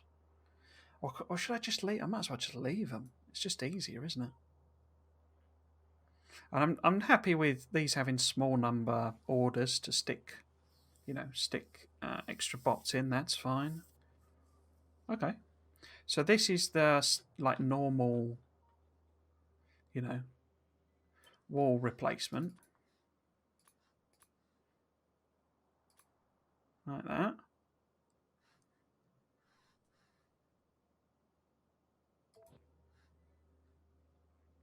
So the idea would be, let's test it out with this. Let's just pick them up so I've got them somewhere in the bots available. So the idea would be use this one just like that. And then why are you complaining you haven't got space? There's a blooming storage thing there. Oh, it's because these have got filled up. I don't know, bots. You're such high maintenance at times. Let's stick some of them out of the way. Oh, give me a bit of room.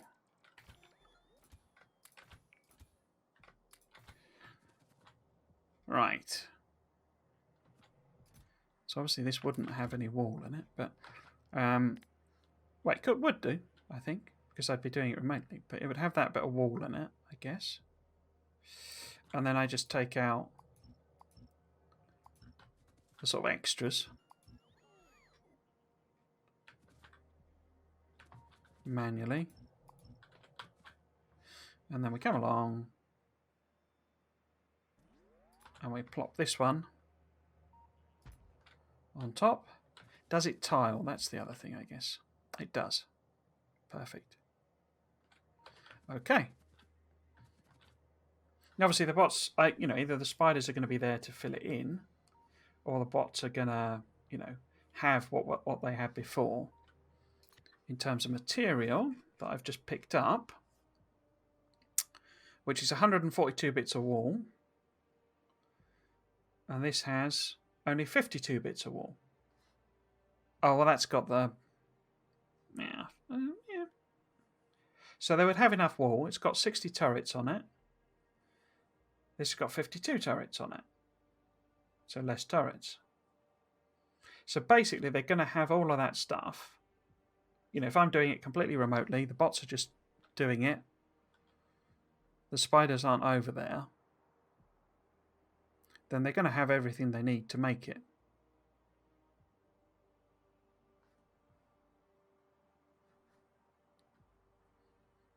Yeah, okay.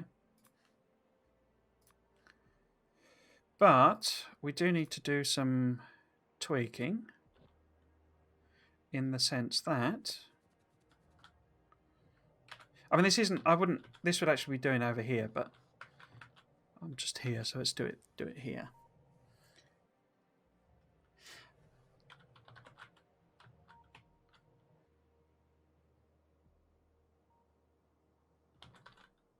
Yeah. So the other question then is this system here, because we do want, although they've got enough to make that bit of wall, that simple bit of wall. I need something else here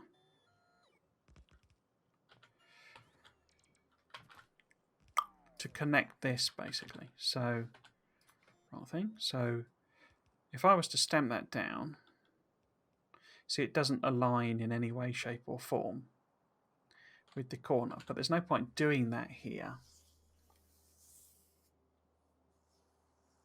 because it wouldn't be connecting anyway, would it? I need to do it on a corner, not just some random straight bit. Okay. But what I do need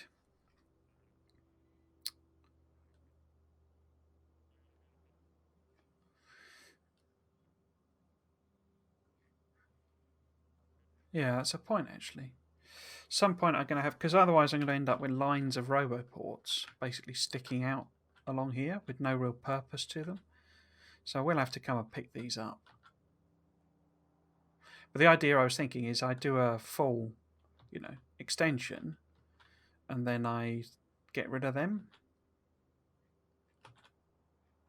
But you can get some weirdness where bots pick up, say, they pick the robots up here and it leaves these stranded. So I might have to do that manually, which would be a bit of a pain, but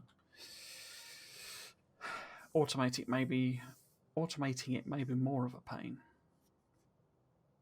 Okay, so we can go and work with that at the other end, but on this end, the other piece I need is the straight across bit. Now that's going to be slightly tricky. I'm going to need 2, I think, aren't I? No, I need to roboport out. I think we might have to rely on the... No, I still need roboports to be able to repair them. Yeah. Okay, because what we need, basically, we need one... So I would, if this is down the bottom, which it is, we would still do that job. Get rid of them. But now we essentially need a rotated version of this, but it's not going to work because, because angles, basically. But it needs to be there, I guess. Like that.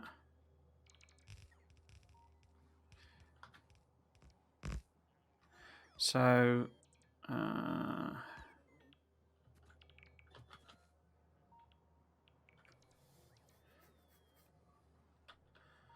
guess what we could do, get rid of that. Because I could just sort of blueprint that, and then we don't need any of this rubbish. Because it's already there, essentially.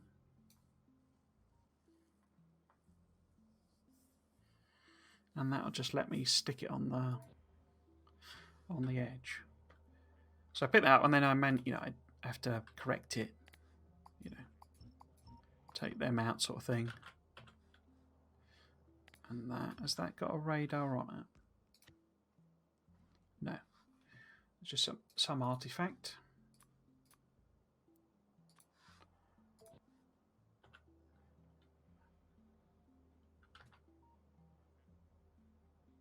And does that then tile?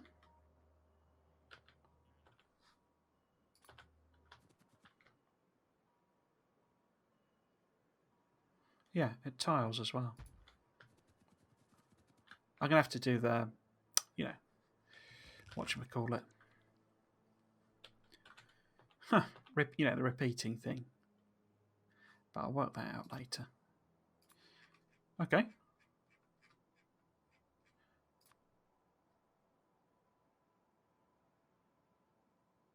The report just lets me get it in the right place, basically.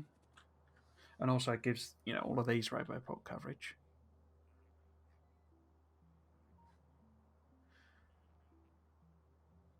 Yeah, okay.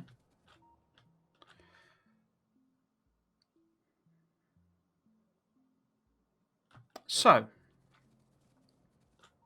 the other thing we need is a corner, a new corner, which would essentially be, let's move out of the way.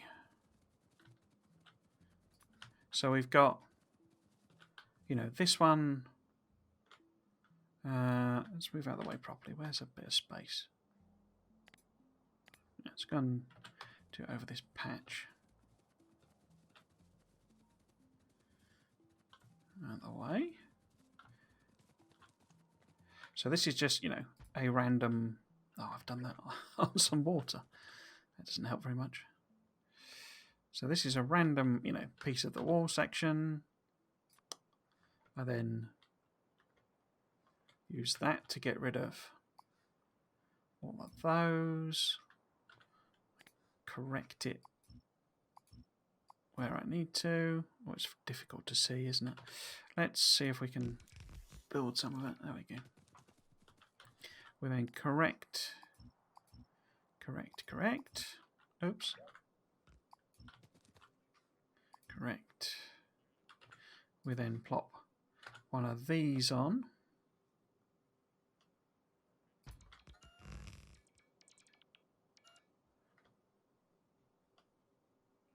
And what we need to do is join this to some straight edge here, which isn't going to line up at all. You see, because I'm going to be having a line of them there, which is overlapped with the other. So I need to do some kind of corner that captures the essence of both, because we would have the vertical ones, you know, coming in here, and then the one that's on the edge would be that, and the horizontal ones coming in here, but, you know, however we need them to be. Which is a point, because we're going to have a more logistics bridges, but I'll probably lay it all out and fix that, or do that, you know, when we do the entire section. Right, so basically we've got these and these, which we need to mesh together, essentially. So we need to get rid of all of that, for starters. We don't need these bits. That's in the wrong place.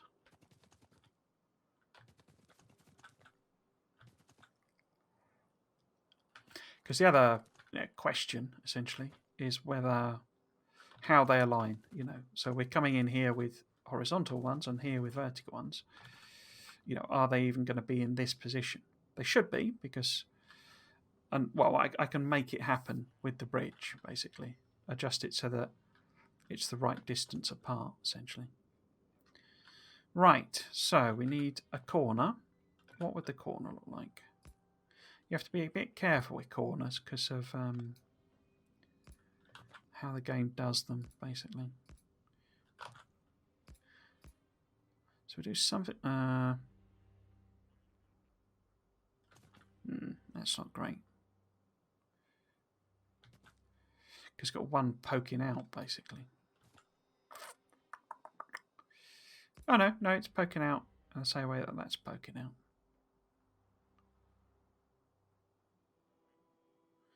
Could I get... No, they would overlap, wouldn't they? Okay. And then we want... So I've got 1, 2, 3, 4. Okay. So 1, 2, 3, 4. 1, 2, 3, 4. 1. Oops. 2, 3, 4. 1, 2, 3, 4. Right, so we kind of want to try. Can we go some kind of angle like that?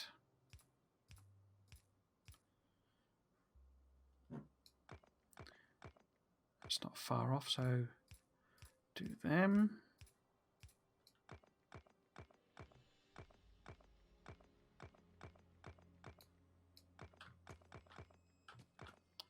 I tend to forget sometimes that, like, what's going on in the game, because that new MMO came out, didn't it, from Amazon, New World, and everyone seems to be going crazy for it. Never really got into MMOs, to be honest with you. But I'm guessing everyone's playing that rather than things like Factorio, I imagine.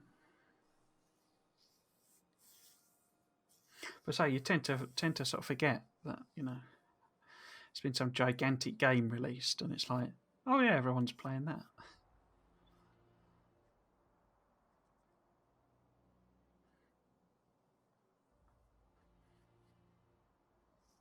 Yeah, I'm happy with that in theory. I say we'll have to see in practice how that actually goes, but we will have that as our starter for 10 as the corner.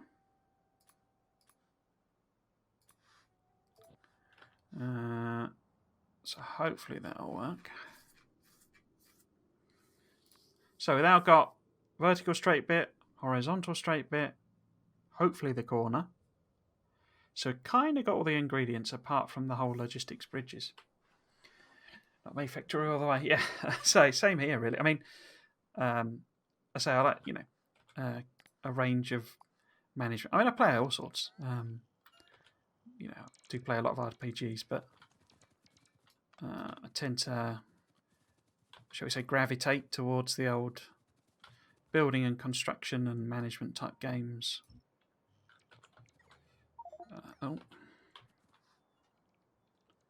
As a sort of a default thing, and Factorio is kind of the daddy.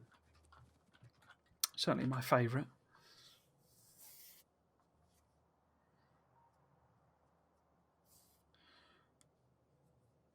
Okay.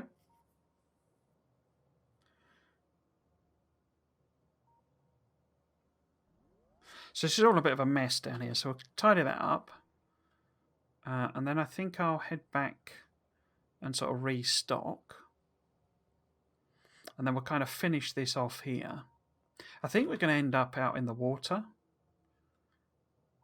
Is that about the same distance there? Which is going to be unfortunate, because I would quite like to be on land again. On land again. I don't suppose... No, that's probably the same there.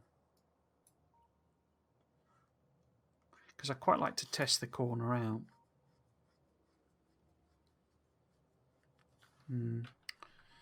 Yeah. Okay, so let's tidy up a bit, as I say.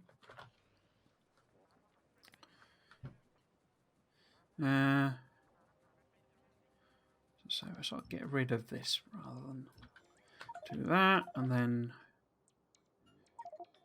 plop that back in. Is it me that's... Oh, of course we've got artillery shells.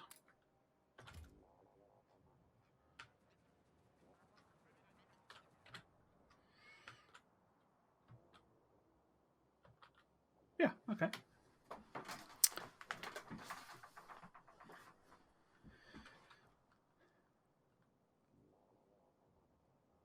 Because one of the things that also occurred to me, you see, and it's based on what I've had to do with the bus, and one of the reasons I want to do it. It's not showing it now because it's sort of, it's clearly, I mean, they're not really, the bus isn't really doing anything.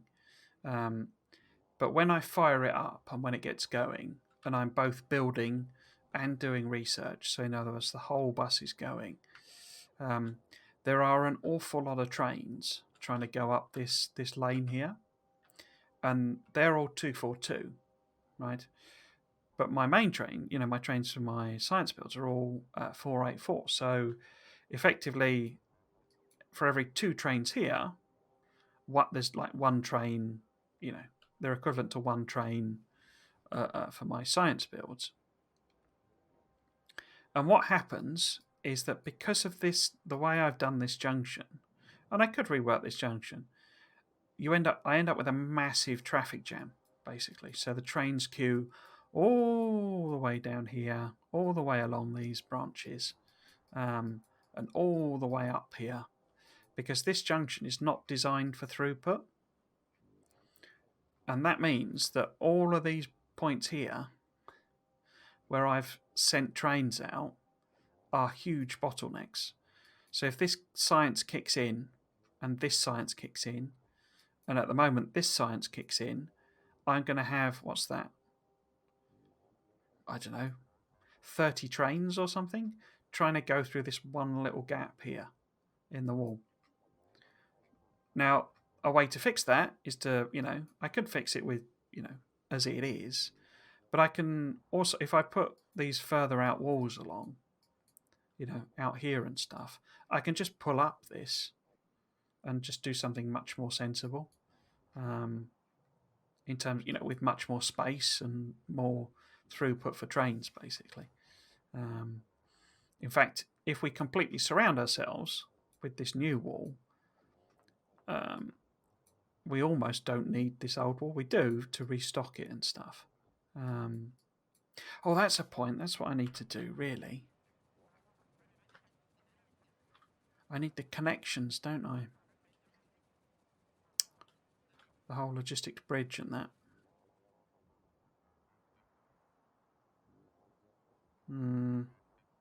Okay. Let's head back to home and sort of get everybody stocked up. I need you lot to come with me as well,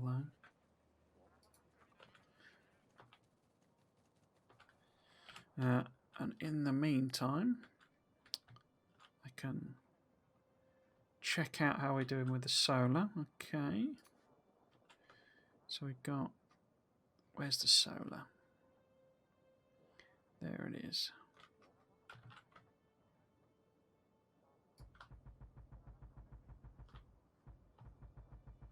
So we do, say, 3 rows, I guess. Like that. Now, what can I do here? Well, I can go all the way up here, can't I? Because thinking about going across to this bit, you see. Putting solar in there. I can certainly put solar across here.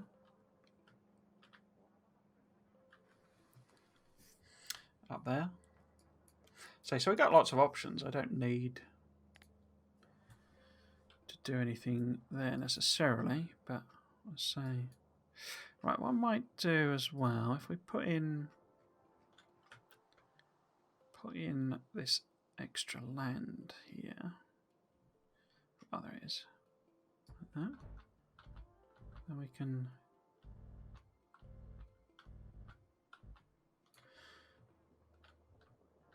Yeah, that's way more than 10, isn't it?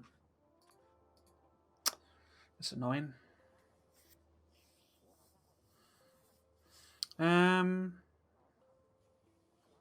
I guess if I just keep going until we, get to dry land, as it were, and then I can test out the corner.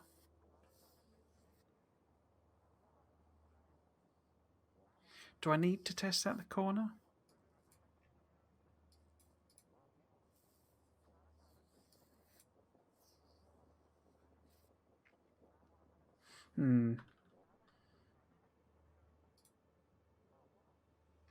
I'm going to have to test it out anyway, but I'm just thinking I'm only going to have 4 corners, so if it just needs manual tweaking, that's fine, isn't it?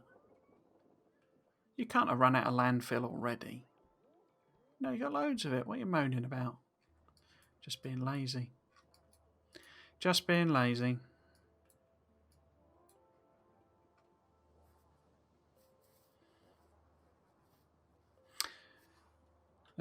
So 1, 2. So it's going to be there-ish, isn't it? Let's get that filled out as well.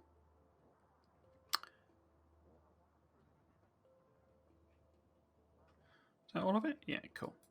So, I mean, we might as well send these guys back, because the landfill restock is only there.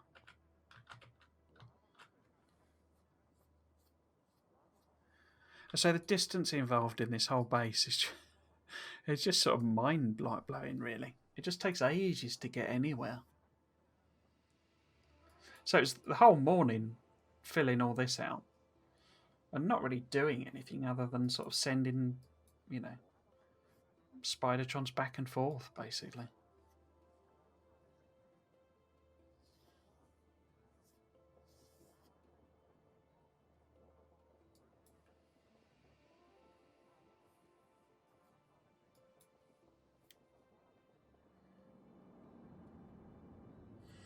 What the heck is that? Oh, it's the turbines, okay. Let's have a look at the power then. How are we doing? So we've started to build up a bit more of a headroom. But then it's also declined a bit. Okay.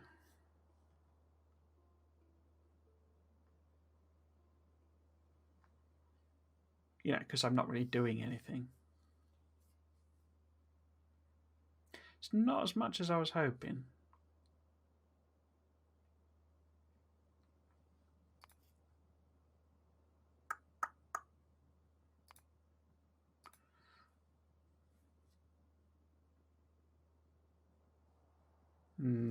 Okay.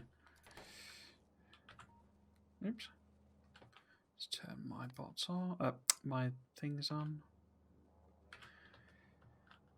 Yeah, certainly going to have to fill that out. I guess I should just... Oops. I guess I should just... Oh, yeah, of course there's that across there, isn't there? Okay, I'll have to be careful. I don't want to connect those two networks up, basically. Okay. So if we copy this... maybe put it here. Where is it? In fact, if I copy them as well, and then it'd be about there.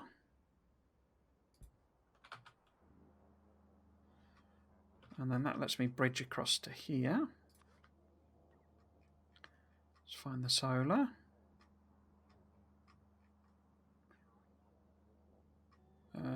There's a solar. And then, oops, missed. So that needs to be, in fact, let's do the same again. Is that going to work? That's probably not going to work, is it? Oh no, there we go. Cool. So that's where I need the solar panels. Now I can certainly put a couple of rows in. These can be connected because it's the same network already. So put that in. A third one is probably viable, but fourth might be pushing. No, it should be okay. Anyway, let them do all that. Solar field is larger than my hub base. Yeah, it's enormous. When I was originally building the solar field, it was. I mean, the reason this is here is kind of that was the solar field, basically. And I thought, because that was, I mean, it's enormous. That's enormous already. I thought that would be it. I thought that'd be fine. You know, that'd run the base. And and now it's this big, you know. And it, you know, and I'm pretty sure it won't run the base. So I'm adding even more in. I said on several other things. I know why there aren't, you know, because the game isn't designed to go. Well, the game isn't sort of the end game is, you know, launch a rocket. It's not do X thousand science per minute. I mean, it might be with the expansion, but it's not about doing thousands and thousands of science packs a minute. So these aren't, you know, scaled, as it were, to handle megabases. You know, they're scaled to do a big solar field that would run, a bus or some other system, spaghetti or whatever, to launch a few rockets and win the game and maybe do a few infinite science. So they haven't designed the solar fields, they haven't balanced them to be reasonable in terms of space for a megabase, and that's why it takes this enormous amount of room. Now, they did introduce, I think one of the reasons they put the nuclear in, it was always a promise they were going to do it, but one of the reasons they did it and they tried to balance it was that you would switch from solar to nuclear. The problem was that what that would then require is the fluid mechanics to work properly, but they don't. They're horribly resource intensive. So I've obviously done islands here. There's tiny distances of fluid, but there's still fluid mechanics going on. And when you get the proper nuclear builds, with the bigger ones with 2x8 things, then you're forced to have longer pump lines and all that sort of stuff. And I've already got, I'm going to have problems with the fluids, for these builds that I haven't optimized properly. And I don't have enough pumps on. And so, although this is intended to provide huge amounts of power in a much smaller space, the fact that you need then lots of fluid, lots of water, makes this actually, because the game treats all connected solar and accumulators as a single entity. This, although it takes up an enormous amount of space, and of course we've got radars going on, and so it is a higher cost in that sense. But that is just effectively one solar panel and one battery from a UPS point of view. Certainly when it's in and finished. So it doesn't hardly cost any game resources to have a ginormous solar field, but it does cost an enormous amount of space, which gives you a different problem. But what I wish there was is, and you can get this Factorio extended mod, where it bumps up, and several of the other mods, they have higher tier versions of things like solar panels, so that they make them more expensive, so that there's a higher resource cost. So it is kind of balanced. But one like mega solar panel is the equivalent of like 10 regular solar panels, and then you don't need, because as you've seen, clearing out biters is just a tedious process at this stage, tedious, time-consuming process. So if I was able to replace this with a solar field that big that produced 5 times as much power, that would be brilliant. But I say they've not balanced. Are we all filled up by now? Yeah, they've not balanced the game for that scale, which is fair enough, but say it would be good, I feel, for them to bring that into vanilla, particularly, as I say, what have I done there? I've done the wrong thing entirely.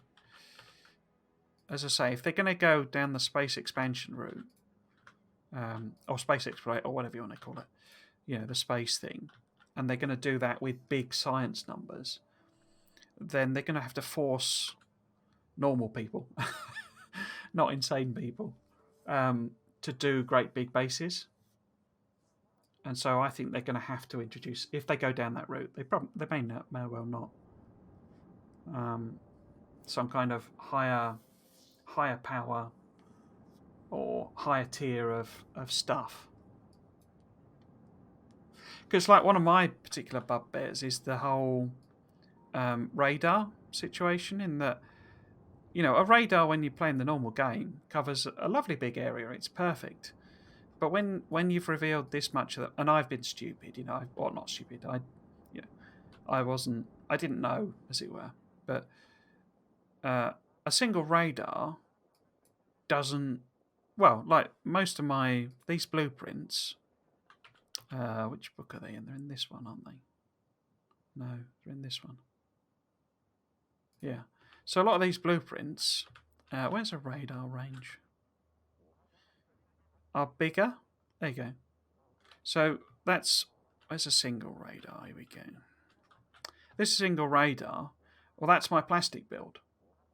So there's no way for me to zoom in and see, because when you're zoomed in, you can see less than the radar coverage, and this is even bigger than the radar coverage. So if I zoom in to actually see it,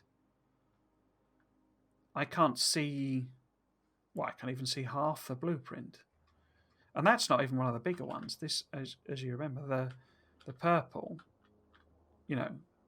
that's like 5 radar coverages. So you can't like position them properly. You've got to do it from the map and sort of guess, really. So why? I mean, and I think someone said it best on the Reddit. You're launching a satellite that has radars as part of its constitution. When you build a radar, it has when you build a satellite, it has radars on it. So why doesn't it reveal a chunk of the map? Why doesn't it just reveal the map? And it wouldn't have to keep it permanently scanned. But why doesn't it come up with a prompt and say, select an area of the map to reveal? And obviously, I mean, you might have to put some restriction on it that, you could only do it so far from your existing base or something like that. Or it's just automatic and that, it does it around the spaceship and it reveals, say, this big chunk of the map. So every satellite you do does reveal more, but, they get more and more expensive sort of thing, something like that. I mean, that's actually what I'd want. I'd want an infinite research that buffs the radar. So, are we there yet? So you basically, they should add increased radar range to the research tree. So basically, and it ramps up in expense because this is computationally expensive to keep the whole thing revealed, particularly when it's running.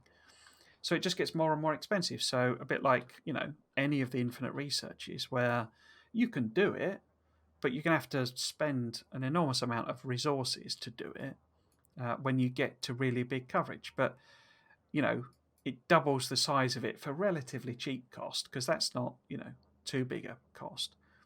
But when you get ridiculously big, it is, stupid amounts of science packs. And then it's only nutters like me, who do silly ideas about outposting in the middle of nowhere, who want to, who actually want that, and everyone else could just stop at a more sensible level.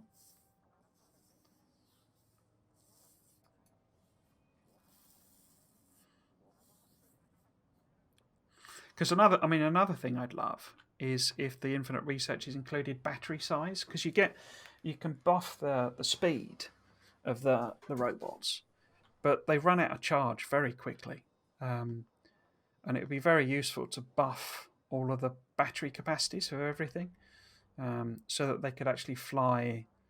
Because obviously, if they're faster, they can cover more distance before they run out of charge. But like here, they're only able to go relatively. Look, there you go. So there's one leaping back to a roboport to charge up after doing a relatively short journey. And I would say, as they get faster and faster, they'll cover more and more distance. But, if they had a big battery on them as well, I say highly expensive research. I think I've arrived. I can stop waffling away. But make it more and more expensive. That's not. I don't think there's any problem with that. Oops. But yeah, it's sort of. It'd be lovely for them to introduce those sorts of things. It's a type of thing, I'll be honest, where I wouldn't be surprised if it's in some of the mods. Already, but it's the type of thing I'd give a go at doing a mod for.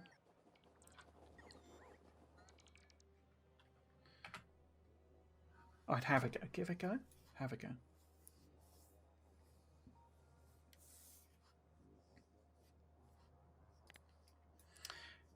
Right, so these guys will take out there. In fact, oh, actually, I've opened up a corridor, haven't I? I wonder if everything will come down this corridor. Because we need to do a proper corner here, proper connecting corner.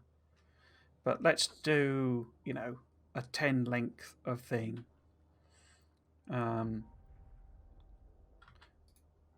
Do you fit up there? You fit up there. You know, so if we say each of these is 10 because the Spidertrons have 10. Oh, do these not? Oh no, it's only that one that's got a radar, isn't it?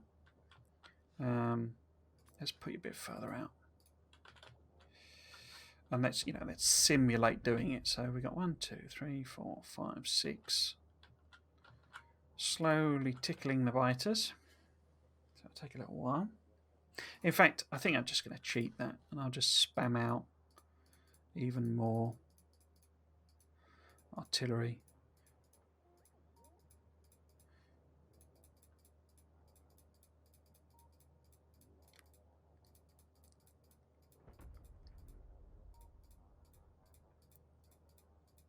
I'm just randomly clicking, basically aiming for the big blobs, because the big blobs are the nests, basically.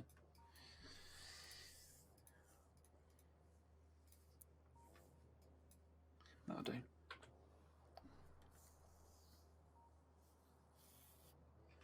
Got any nests left there? No.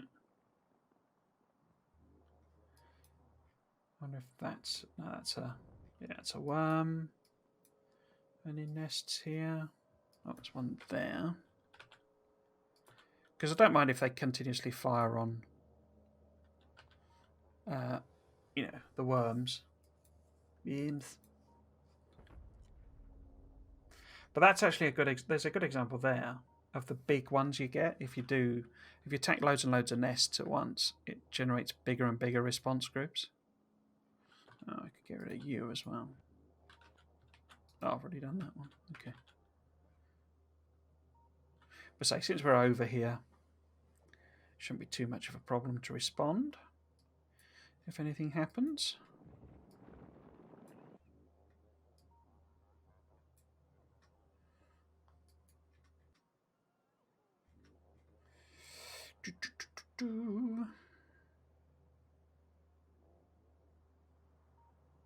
Be interested to see what it does actually, whether any of the biters do get at any of this, because it's all exposed over here.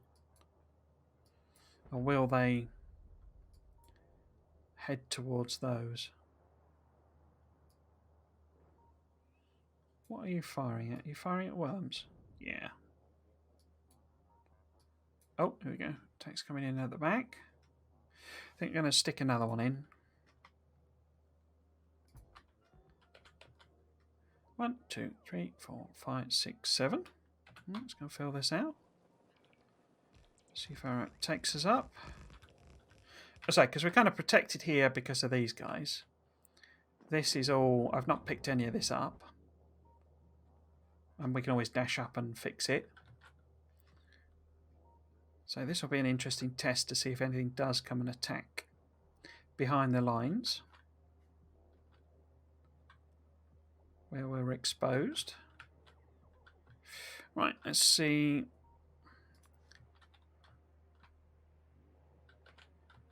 So it's this sort of area still. So if we plop in, hitting a few other big guys, which hopefully are nests. Up here maybe. Around here.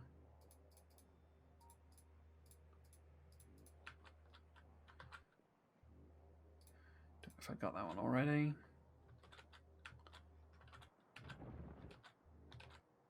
I suppose also a stress test on these if they do attack them.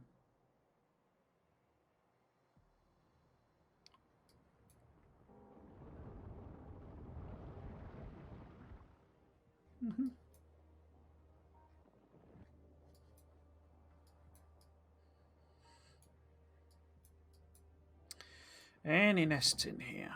There's one there. Let's get you. And then Bet you're a nest. Or spawner, or whatever you want to call them. Hopefully everything else is away.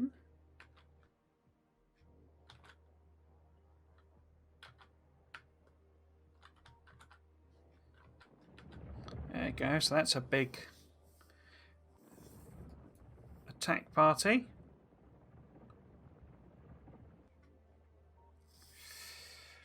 Have to see if it copes that.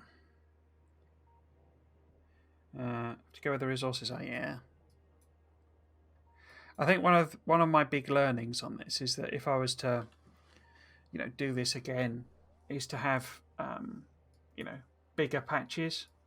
Just sort of, I think I said before, I thought it'd be a train map, but it turns out that that's not. That doesn't have the settings I thought it did. In that it's got more water, because I would have bigger patches, richer resources, not bonkers size. Just a bit bigger and a bit richer, and then less water, basically. Probably leave uranium as default, maybe, but like the copper and stuff, so that when you're out here, it was say 30 million, rather than having to go all the way out here to get 30 million. Oh, so we've got a couple of them over there. I guess we could also bring you lot must have refilled by now, yeah. Let's bring them down, because I have to do a corner here somewhere. 2, 3, 4, 5, 6, 7. So we need 3 more.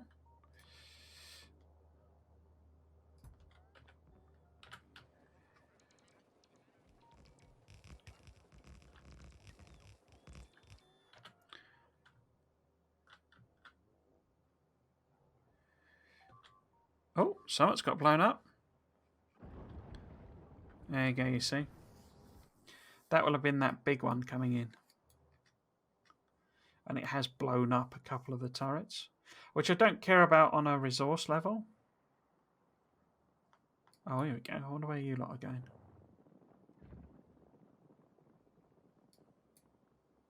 Look at that.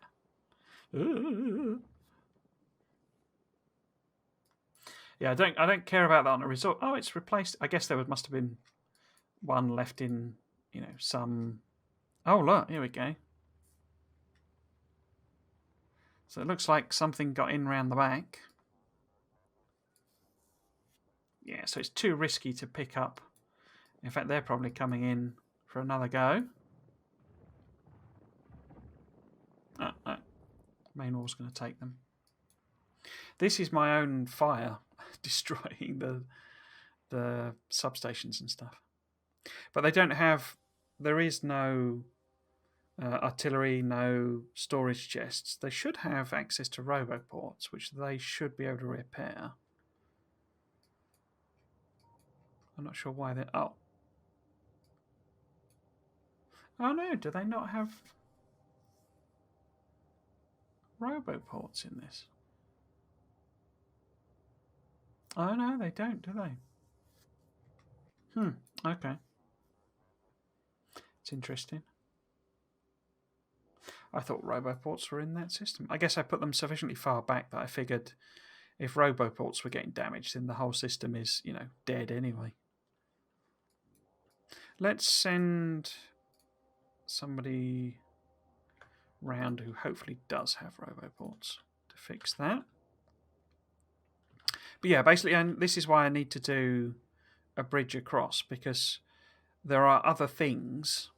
I mean, obviously not roboports, because they're not in that system anyway. But if they've blown up the substations, I would need to repair them, basically. And I say they can gob far enough in to hit that. Right, how are we doing? So we got 2, 4, 6, 8. Doesn't look like there's nothing much happening here. Oh, he says as it turns to fire on something. No, it's just picking off worms. Right, so let's stick that in. So this is number 9. Oh, am I out of... Oh, I am, aren't I? Okay. So I need to bring these guys back. Because they're the ones with the lasers.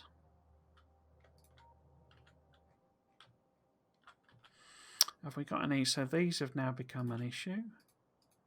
I'm obviously not doing this in the way that I will do it. I'm just quite keen to put a corner in and see what it actually looks like in place.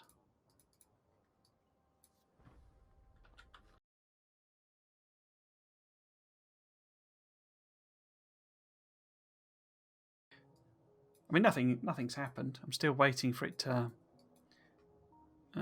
in fact, I think we're okay now. I think we've got rid of all the actual biters. You might not have seen it, but they chewed on the roboports here, so this is not properly working, but there's nothing happening. So what I want to do now, basically, is fill in that bit and get them to finish that bit off. As I say, we shouldn't get any more attacks coming in because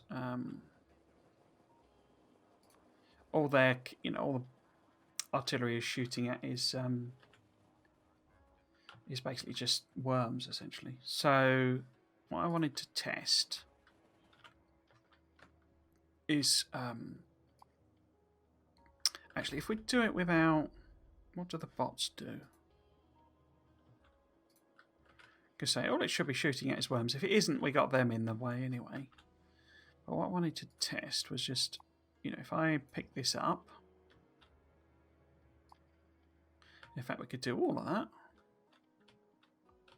I can't because there's no radars. Yeah, so we pick that up, you see, and then we use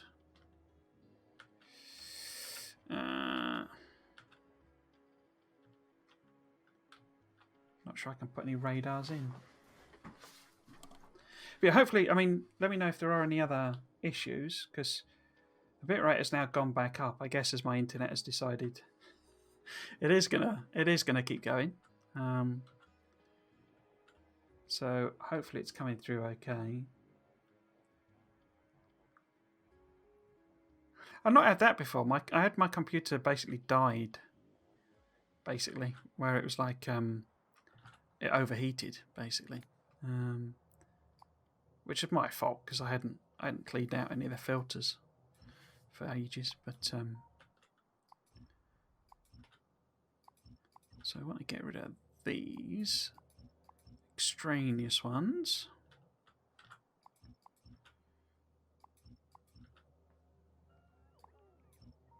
Like so. Oops.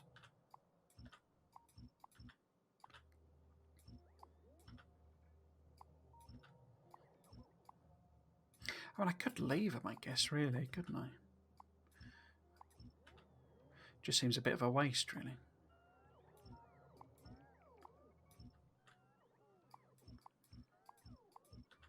And it means they're spare then, I guess, when it's if we get an attack in and it destroys them. Those ones. And then we need radars. Okay. But the idea would be this gets plopped on there. Then we've got that one will be like next to it. And this one would be here. So I need to do the repeating pattern. Not repeating pattern. The what's it called?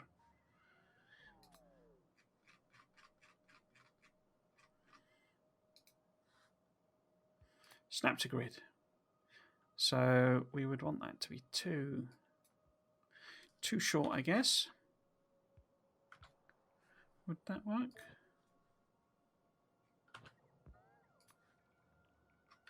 Oh, I've done absolute, haven't I? Relative.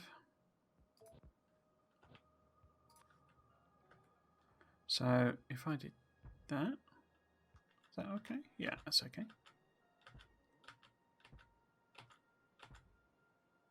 So we can't do that last one. That's the one we need to sort out.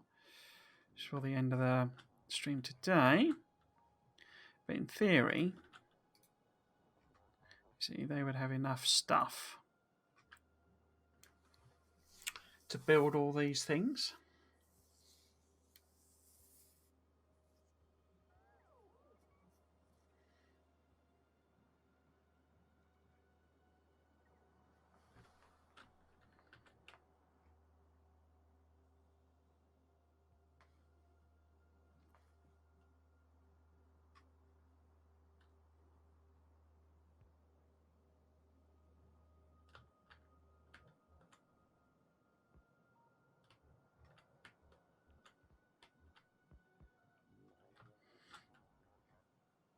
So there's not enough substations in that particular arrangement, so that's something to note.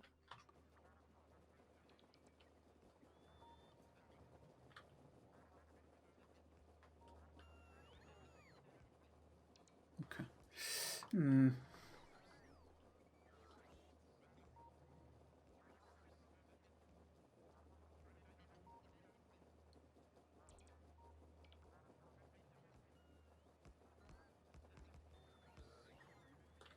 Right, and this one didn't have a radar on it, so before.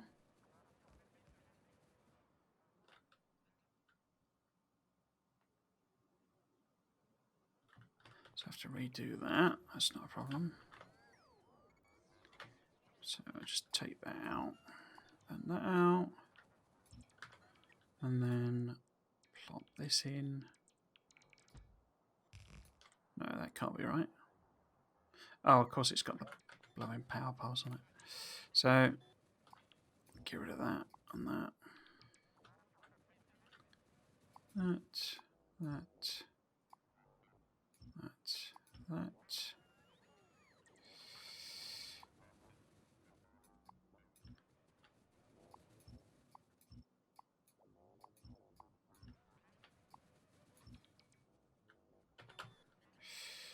Right, so if I plot that. Okay, now I think someone, has picked up too much random rubbish.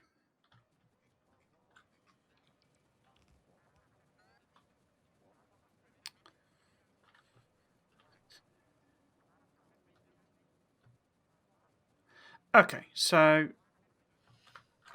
I don't know if I am properly coming through. You're not responding, but obviously, I don't know, that's just because nothing nothing to say, or you're not there sort of thing, or I'm not sure what's happened there, but I'll definitely stick these together, basically, if they are separate videos, which I suspect there will be, separate VODs. What's going on there? But I need to do this connection, basically, so I can sort of finish this off. Now, it would be something like that. Obviously, I would take those out. So we'll probably leave that one there. That makes sense. And that one I should have taken out earlier. So we continue. I'm going to put a laser here to remind me, but it's there. There. If we get rid of those, so I can see what I'm doing. And fill that wall in, basically, so that there's no gaps. And then there. And that like that. Oh, that like that, rather.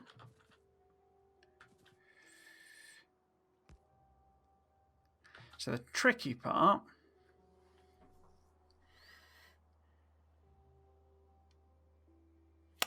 is the logistics bridge side of it.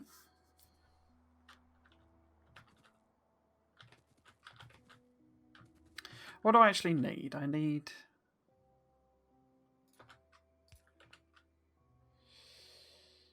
lasers.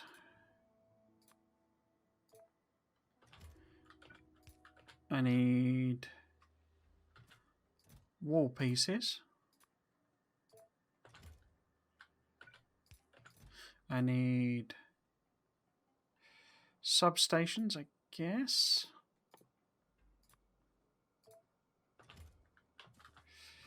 We've already got... That of course needs to go there. There. No. There. There. No. There. Oh no, I haven't done the second row. What else would be sensible to have? So the robopods aren't in the system anyway. So it's basically the lasers, the wall, and the substations. If anything else gets hit, I can't replace it anyway without fiddling about with the trains. Okay, so we need 3 extra things. Is there a way I can do that without having to pull up all of the wall? So yes, I could put, say, oh no, I can't, because that's in the way. How frustrating.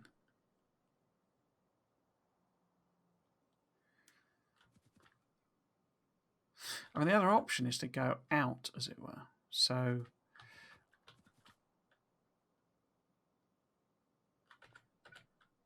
where can I put... This is silly. I've blocked myself in, basically.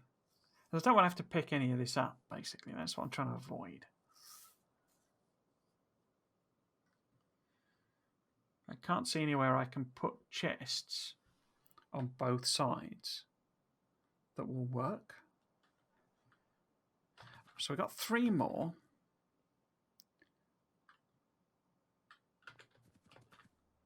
What are you requesting? You're not requesting anything.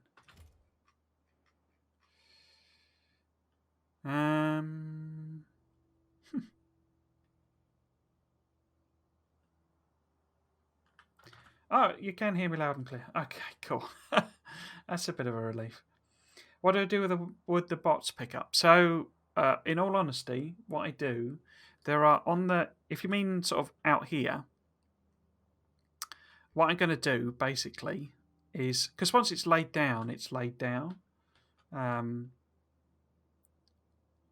think you're right, actually. It's a very good point, because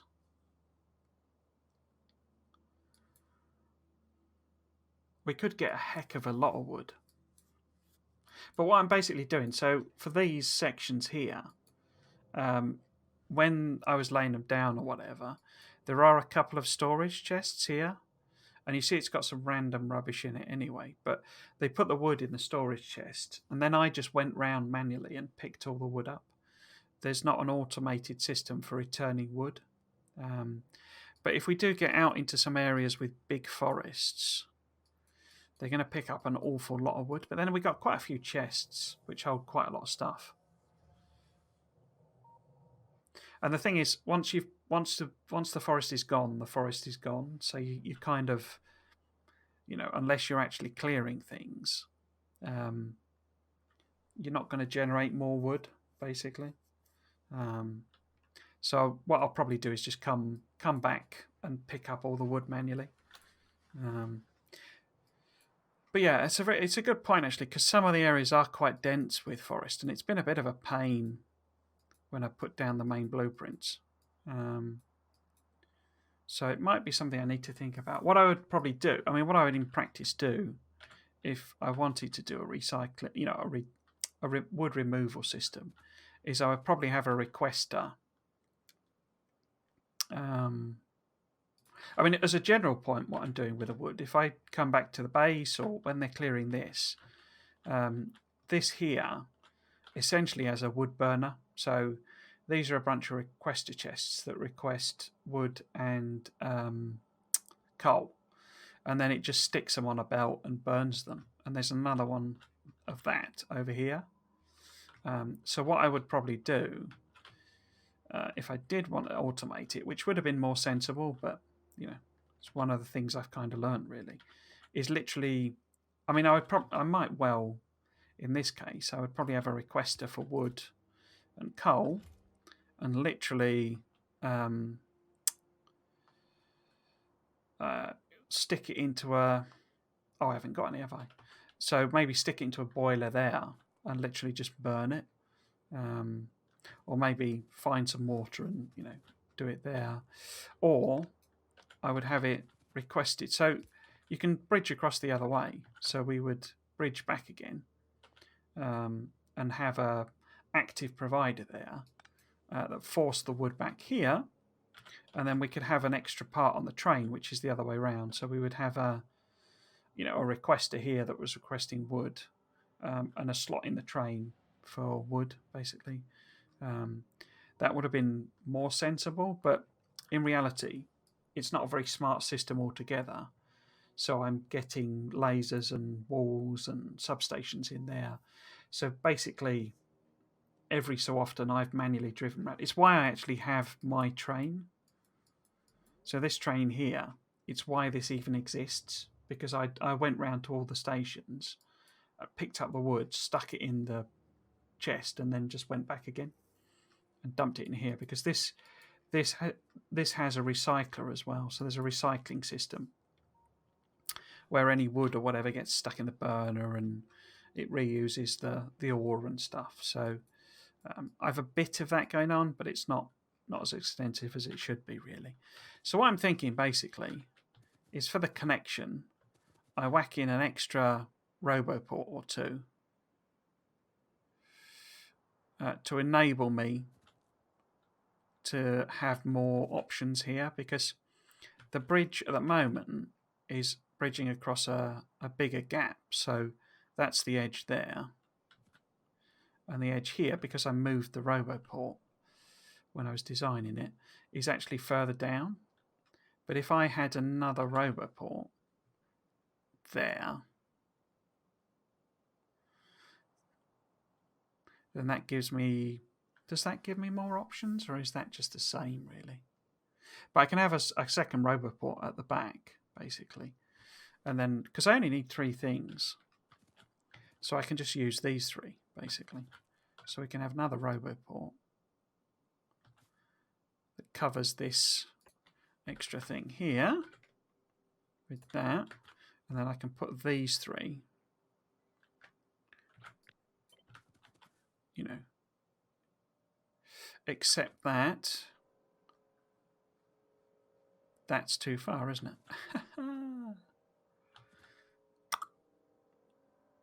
Could I? No, I couldn't.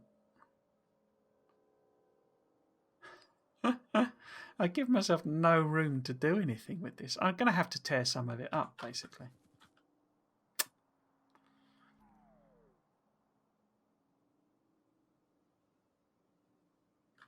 That's so annoying.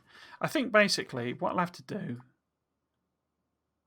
is tear up something like that, and then that just gives me a load of options. In fact, take that one out as well for bringing stuff across. You know, we can have... Well, we would need that. So rather than you, we basically tear a bit up, put these here, those there. But we need conditions on all of you. Don't do that. No, don't do that. I don't really even need a stack of them, do I? But whatever. And then you need a condition that is... I was trying to avoid that, because we're going to end up with random rubbish in the things, basically. It's what I was trying to avoid, but I don't even know what this is. This is... So that's substations. So substations is less than 10. Then off you go. That's walls, so that's if walls is less than, I don't know, 20. Off you go. This is lasers. If lasers is less than 20, off you go.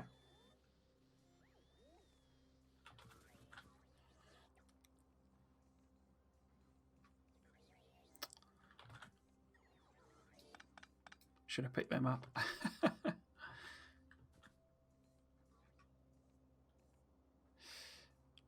Why are you not bringing substations? Because there aren't any. Okay.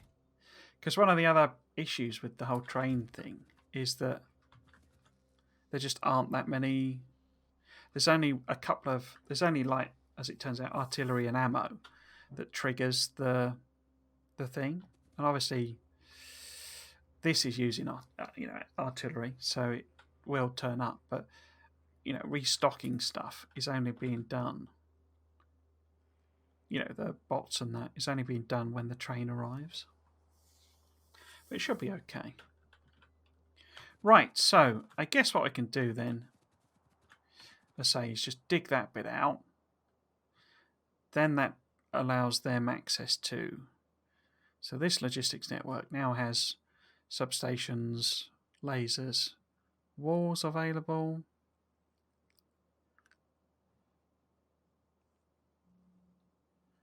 And that's that. But it doesn't, you see, it doesn't have any construction bots other than, what's there, as it were, and that.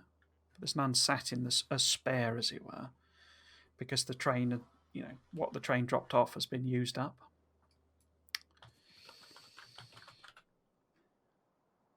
A very simple and silly way of getting around that is basically if I come and spam out a load of artillery shells manually, then it uses up the ammo and that sends a new train round. So that's what I've been doing if I run out of stuff.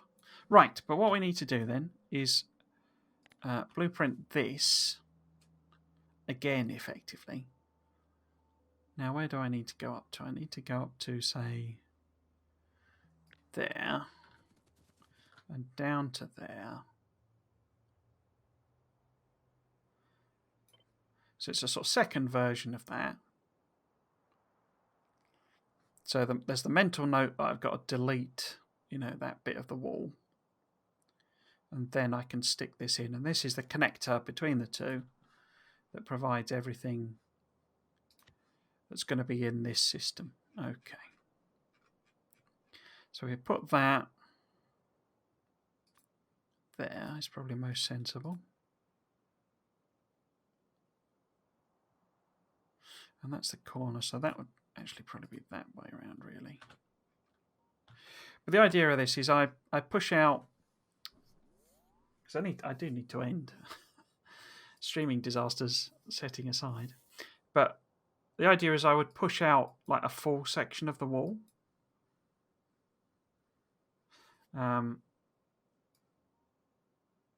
then do all of this. So there's going to be all sorts of wall and stuff and material there. And in terms of the question, like, well, what do you do with the wooden stuff? Well, I'm going to end up with a load of roboports just randomly along here, because this is going to be segments of roboport anyway, like I've done with the main wall, basically. So we do need a sort of a break, basically. Why is that unpowered? Oh, because they've formed a little loop, basically. That might be an issue. But why have you formed a little loop? Why are you not connected to there? Strangeness. Yeah, we need to basically put brakes in, because I don't want a situation where a robot over here is given the order to repair a laser turret that's over here, and it can do that. So we need to put brakes in. So that's the bit that I've not designed. But yeah, what I'll do, hopefully, No, I won't. So basically, there's not going to be a stream next week because I will be at an event called EGX. I will almost certainly do Factorio streams the week after. But I probably won't do the Dyson Sphere and Satisfactory streams just because of work situations. But almost certainly Factorio will return in 2 weeks' time. There will also be a bit of a gap with the YouTube because I've kind of caught up with the delay. And I need a bit of time to do like thumbnails and stuff like that. So there'll be a gap as well with the YouTube uploads of the VODs. So there'll be a bit of a gap there. But yeah, so I'll be honest, that stream dying has kind of thrown me for a bit of a loop, if I'm totally honest. So it's not obvious how you reconnect, and I suspect this is a separate stream rather than a reconnected one. But there we go. We will find out what happens. Anyway, that's it for this week. And I say I'll be back in 2 weeks' time for Factorio streams.